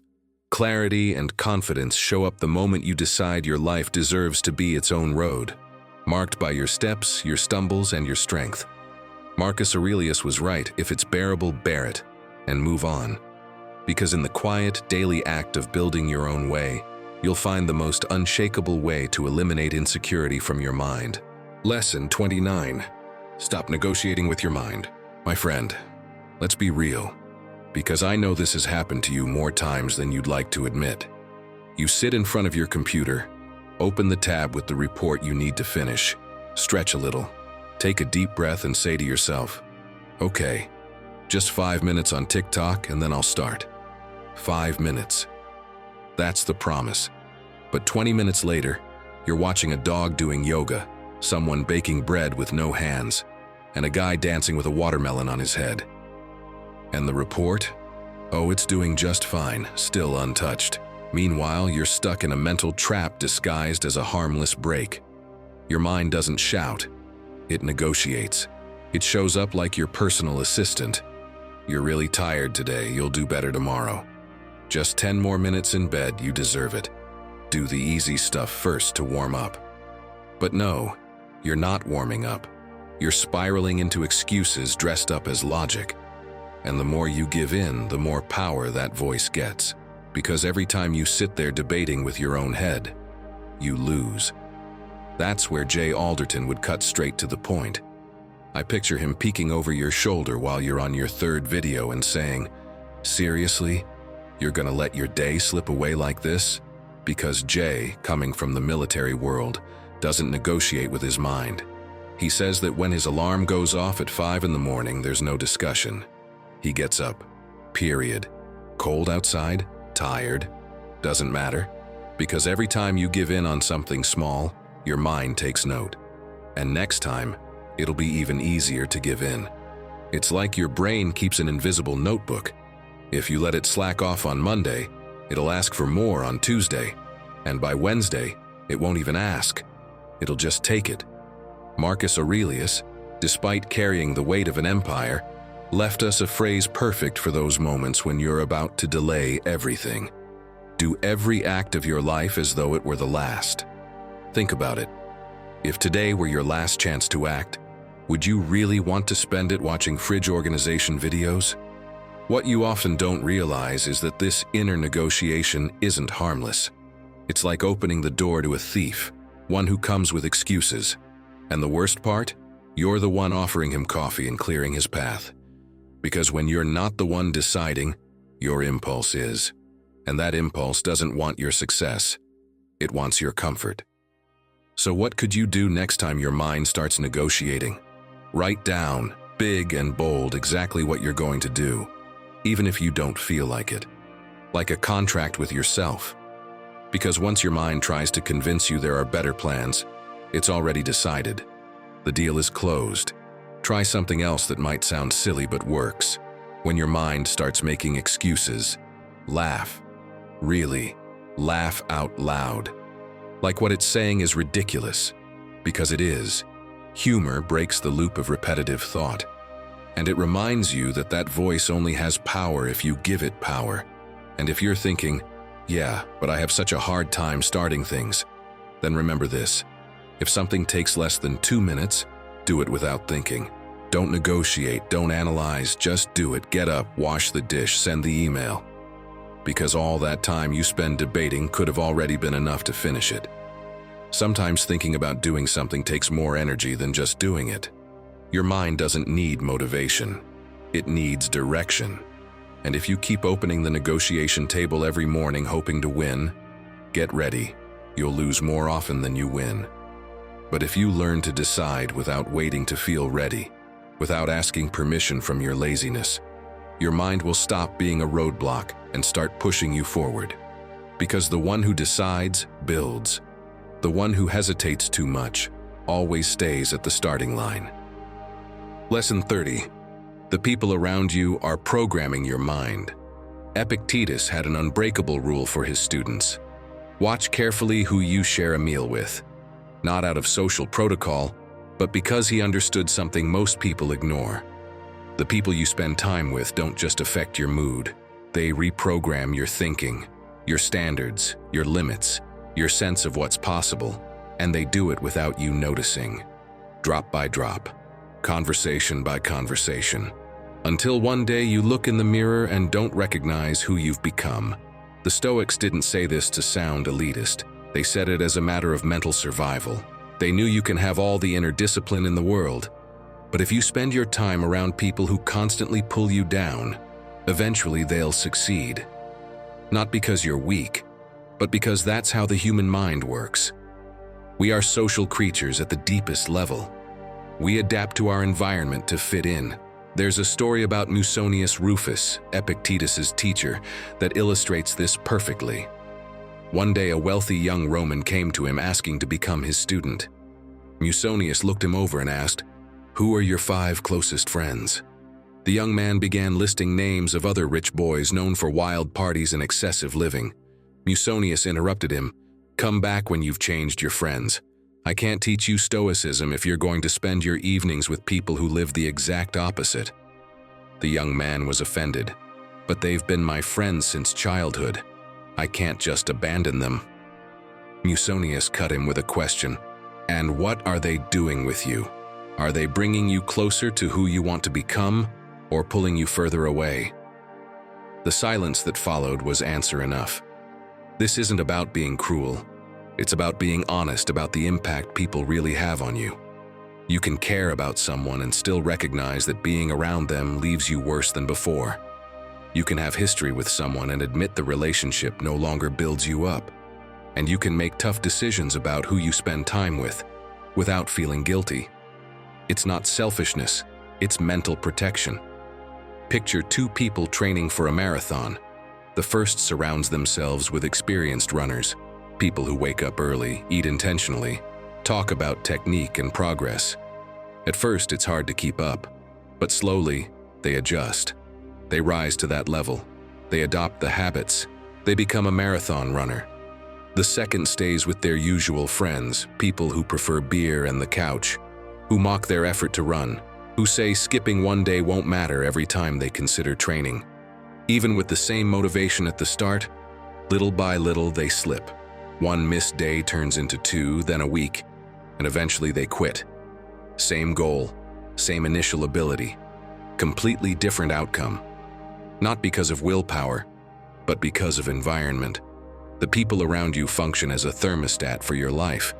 If the thermostat is set low, you can try to crank the heat all you want, but eventually the thermostat wins.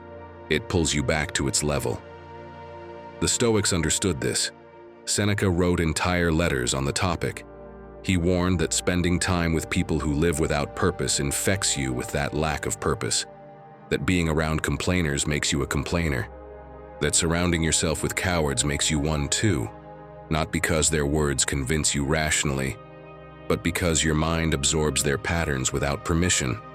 And it works both ways. If you're around people who read, you'll read more. If you're around people who take care of themselves, you'll take better care of yourself. If you're around people who have deep conversations, you'll crave them too. They don't need to preach to you. Just being who they are is already influencing you. Now think honestly about the 5 people you spend the most time with. Not the ones you'd mention to sound good, the real ones, the ones you see week after week.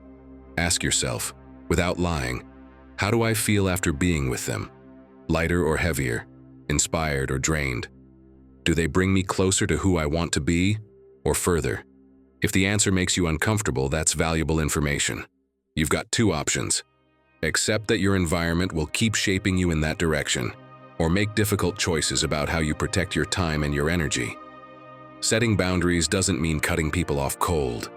It means consciously deciding how much time you spend with certain people, and in what settings. You can care about someone and decide to only see them in specific circumstances where their influence does less damage. You can be kind without absorbing their energy. You can listen without making their drama yours. You can keep the relationship without letting it reprogram you. But if someone is genuinely toxic, if every interaction leaves you worse off, if just being around them drains you mentally, the Stoic answer is clear. Walk away. No hate, no drama. Just walk away. Protect your mind like you'd protect your home from someone trying to rob it. That's not cruelty. That's clarity. And after clearing space, start building. Actively seek out people who lift you up. Not perfect people. They don't exist. But people who are trying. People who are growing. People who have conversations that make you think, instead of repeating the same complaints. People who challenge you to be better, instead of validating your excuses. People whose way of living inspires you instead of dragging you down. The Stoics sought each other out on purpose. Seneca and Lucilius wrote to each other constantly, even from a distance. They shared thoughts, challenged each other, kept each other focused on what mattered. They knew that alone, surrounded by the noise of Rome, it would be easy to get lost. But together, they stayed on the path. Cato the Younger was known for being extremely selective about who he spent time with. Not out of arrogance, but mental self-defense. He knew that each hour with the right people made him stronger, and each hour with the wrong ones weakened him. He made conscious decisions based on that. When colleagues criticized him for not socializing more, he'd answer, "I'd rather spend an evening with one man of character than a year with 10 who have none." Your environment is never neutral. It's always working, either for you or against you. If it's working against you, all your discipline will be used just to compensate for that constant drain. Like trying to fill a bathtub with the drain open. You can raise the water level, but it'll take constant effort. But if you plug the drain, suddenly that same effort takes you so much further.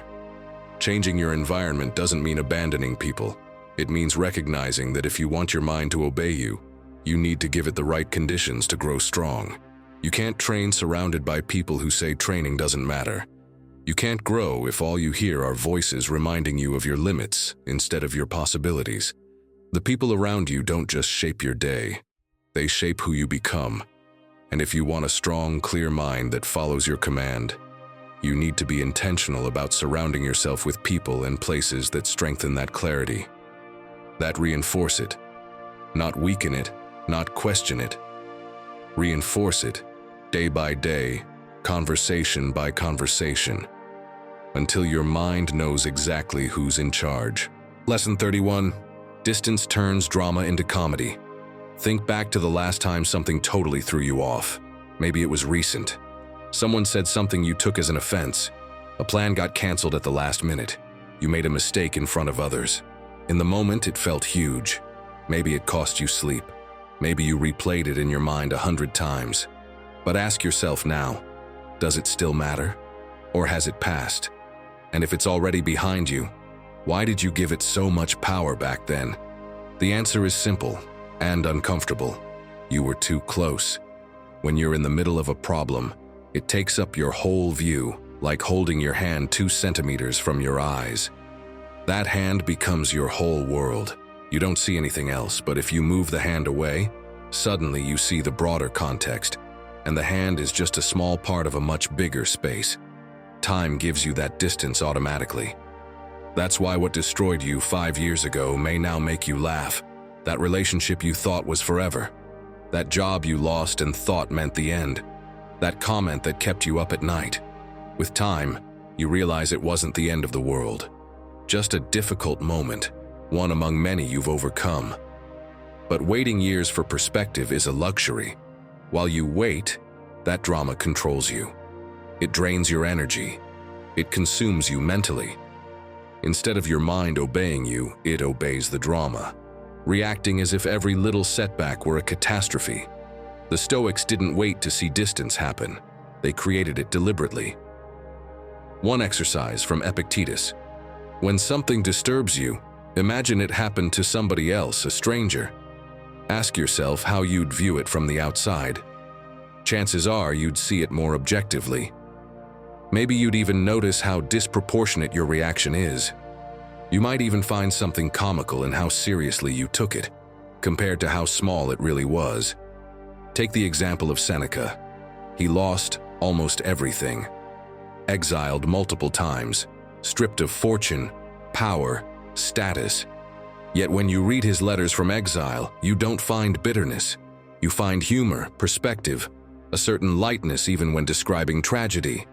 In one letter, he jokes about being sent to a rock in the sea where even goats won't live. He didn't pretend everything was fine. He understood that mental distance transforms tragedy into something manageable, sometimes even laughable. The Stoics trained for that. They learned to view their own lives from afar, like external spectators. Not to deny pain or ignore suffering, but to defang the drama, strip it of absolute power. When you're in the thick of it, problems feel huge. From above, they shrink to their real size. Once, a student came to Epictetus complaining, "My neighbor insulted me in the market, humiliated me in public." Epictetus asked, "Could that neighbor's words actually change who you are?" The student answered no, but said everyone heard. Epictetus smiled and said, "In 2 days, those everyone will be busy with their own problems. In 2 weeks, they won't remember. But you plan to spend 2 hours replaying it in your head. Who's really humiliating you then?"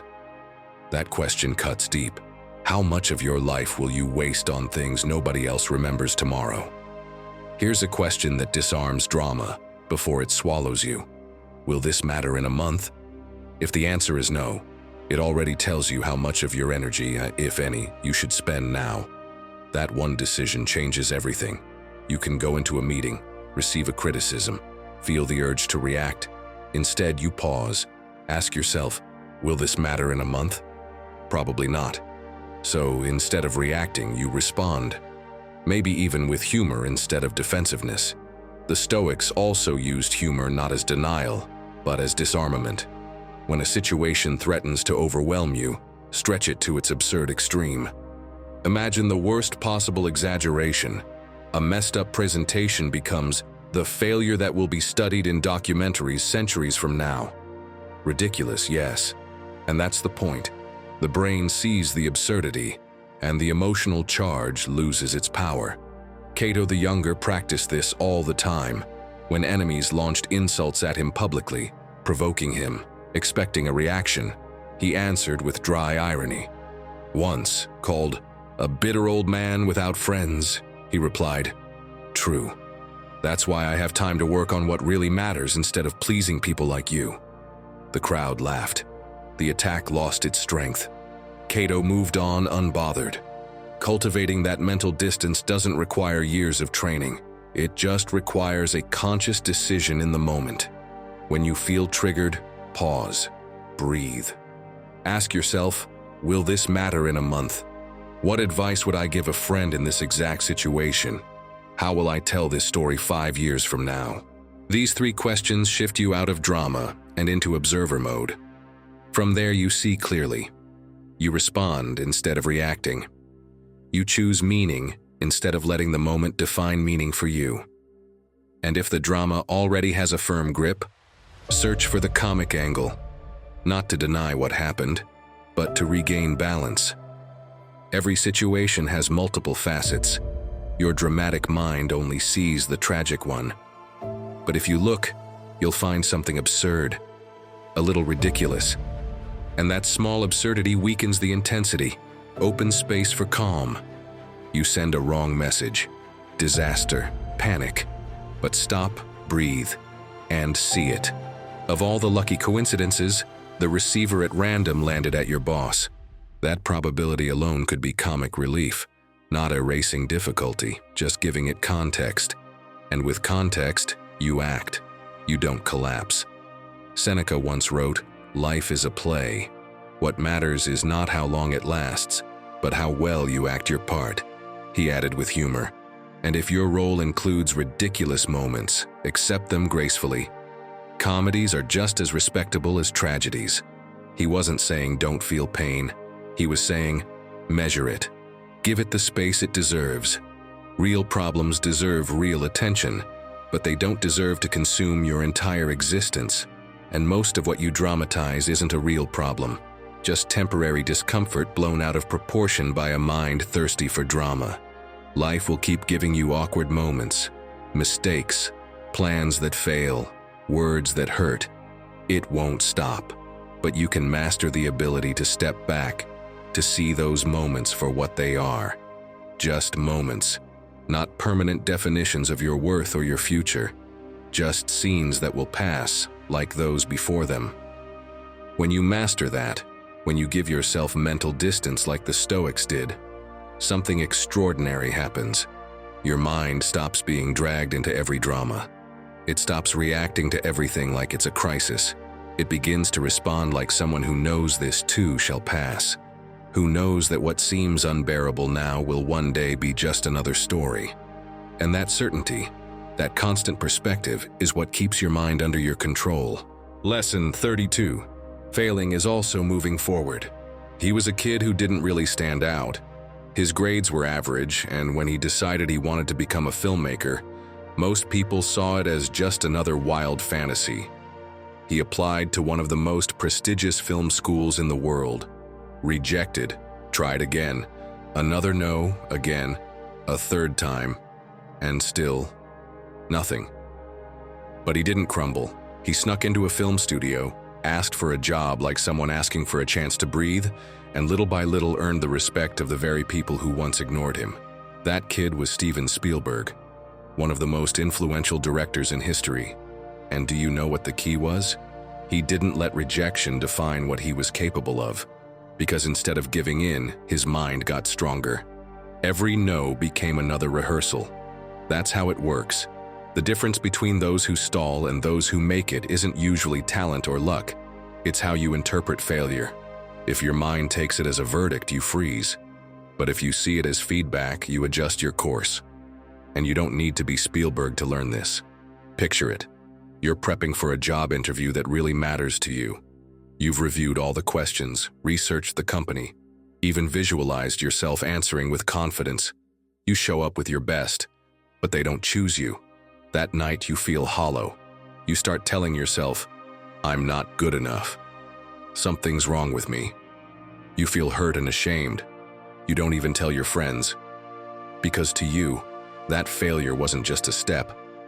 It was a direct hit to the ego. And your mind turns it into an emotional wound that anchors you, clouds your next steps, and kills your creative drive. But my friend, don't you see? Failing isn't falling apart. Failing is fine-tuning. It's like each mistake is a compass pointing you. Not this way, but you're close. It reminds me of something I heard Silvia Olmedo say. When you avoid mistakes, you also avoid the chance to really know yourself. Because only when you mess up do you see how strong you are to try again. That quote turned everything around for me, because that's when I understood it's not about avoiding failure. It's about being ready not to break when it happens. So, Do you want to train your mind to move you closer to success even when you fail? Then start with something few people ever do. Make a list of your mistakes from the past year. Nothing fancy. Just write down what went wrong. Simple as that. For example, I gave up on my business idea halfway through. I distanced myself from someone important out of pride. I passed on a job opportunity because I was scared. Writing it down stings, yes, but it also brings clarity. It shows your mind that you're not running away. Then, next to each one, write down what you learned or what you did differently afterward. What did you realize from quitting that project? Maybe it wasn't about lacking resources, but consistency. What did losing that person teach you? That sometimes apologizing in time is worth more than being right. And what about that job? That the fear of not being ready can rob you of more than any failure ever could. And if you haven't learned anything yet, leave it blank. But don't cross it out or erase it. That mark on the page will be your reminder. This is still a place where you can grow. Your mind can't push you toward success if every time you stumble, you let it punish you. Failing is still moving forward. If you learn to walk with feet full of scars, because every scar proves you tried, that you moved, that you didn't stay stuck. Marcus Aurelius said it clearly. Just because something seems hard doesn't mean no one can achieve it. What's hard doesn't define you. What defines you is what you do in spite of it. Because, my friend, if every time you fail, you grow stronger, then every step, even the shaky ones, brings you closer to the most powerful version of yourself. Lesson number 33. Learn to control your reactions. Has this ever happened to you? You're calm in your car, music playing, everything's fine. Then suddenly someone honks at you in the middle of traffic. And in just 1 second, you're already building a full-blown horn war in your head. You feel attacked, like you have to respond, like you can't just let it go. The result? You go from being at peace to handing your calm over to a stranger in a Fiat Panda who probably won't even remember you. And here's the interesting part. It wasn't the horn that stole your peace. It was your reaction. Insecurity works the same way. It's not about what happens. It's about how you interpret it. Someone sends you a dry "okay" on WhatsApp and you spend 2 hours spiraling. Are they mad? Did I upset them? Was that sarcastic? Then a voice message arrives full of laughs and everything clears up. But by that point, your mind has already tied itself in knots. The insecurity wasn't in the message, it was in your reaction. Now imagine what Epictetus would do if he got that dry "okay" on WhatsApp. Do you think he'd spend 2 hours decoding secret meanings? Most likely, he wouldn't even register it as a problem. And that's where we can learn. Because the things that trigger insecurity in us only have the power we choose to give them. Picture your mind as a thermostat. The world might be in the middle of summer or winter, full of chaos or calm. But you decide whether inside you're sitting at a cool 72 degrees or boiling with rage. That's self-control. It's not about what happens out there. It's how you adjust your internal settings. And the Stoics were clear about this. Epictetus said, "It's not things that disturb us, but our opinion of them." In other words, peace or chaos isn't caused by events. It comes from your interpretation of those events. And while it might sound ancient, science confirms it. Psychologist Daniel Goleman, author of Emotional Intelligence, describes something called the amygdala hijack. That moment when your emotional brain takes over and the rational part shuts down. That's why you explode without thinking, as if your mind has been taken hostage by anger. The key is learning how to interrupt that hijack. Breathe, observe, give your rational mind just enough time to step back in. So, my friend, the next time life pushes your buttons, you don't need to explode or shut down. You can train yourself, starting small. Begin with something as simple as breathing. Yes, really. I know it sounds basic, but do you actually know how to breathe? Try it right now. Short inhale, then inhale a bit more, then a long exhale. Do it a few times. It may feel small, but that moment breaks the impulse and creates space. And in that space, clarity appears. Because you don't need to solve everything. You just need to take one small step. Send the message, make the call, move a single piece forward. That already starts turning insecurity into confidence. Another practice, create a trigger map. For 1 week, write down every moment that makes you react without thinking. It could be a honk, an email from your boss, or even silence from someone close. Just naming your triggers reduces their power, because once you know what sets you off, it no longer catches you off guard. And don't forget humor. Yes, seriously. Next time something annoys you, imagine a comedian describing it on stage. Suddenly, that drama turns into a joke, and the moment you laugh, you reclaim control. Because clarity doesn't always show up through seriousness. Sometimes it comes the moment you decide not to take things so seriously. Seneca summed it up powerfully. The strong man is the one who rules himself. That's what gives us freedom. Because when you learn to govern yourself, you stop being a hostage to your reactions and realize that the security you've been chasing is already inside you. Turning insecurity into clarity and confidence isn't magic. It's a habit. Every time you choose your response instead of letting the world choose it for you, you're building that inner strength. So next time insecurity shows up or life tries to shake you off center, remember, the reaction is in your hands. You can't change the noise of the world, but you can decide whether you let it invade your calm.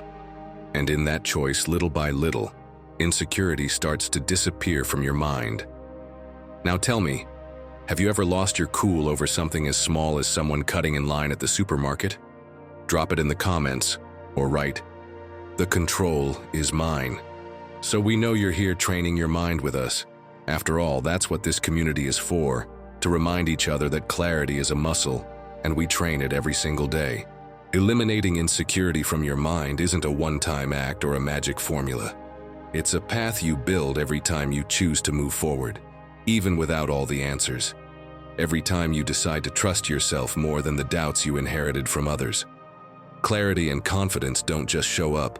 They're trained in your daily actions, in the boundaries you set, in the things you finally stop postponing. And when you look back, you realize the fear never truly disappeared. It was you who learned to walk alongside it without letting it take control. If you've made it this far, drop this in the comments. Today I choose to trust myself. That tells me you're part of this community that doesn't give up. Subscribe and turn on the bell so we can walk this path of wisdom together. You've got more videos on screen waiting for you, because every step counts. Click now, and let's keep learning together.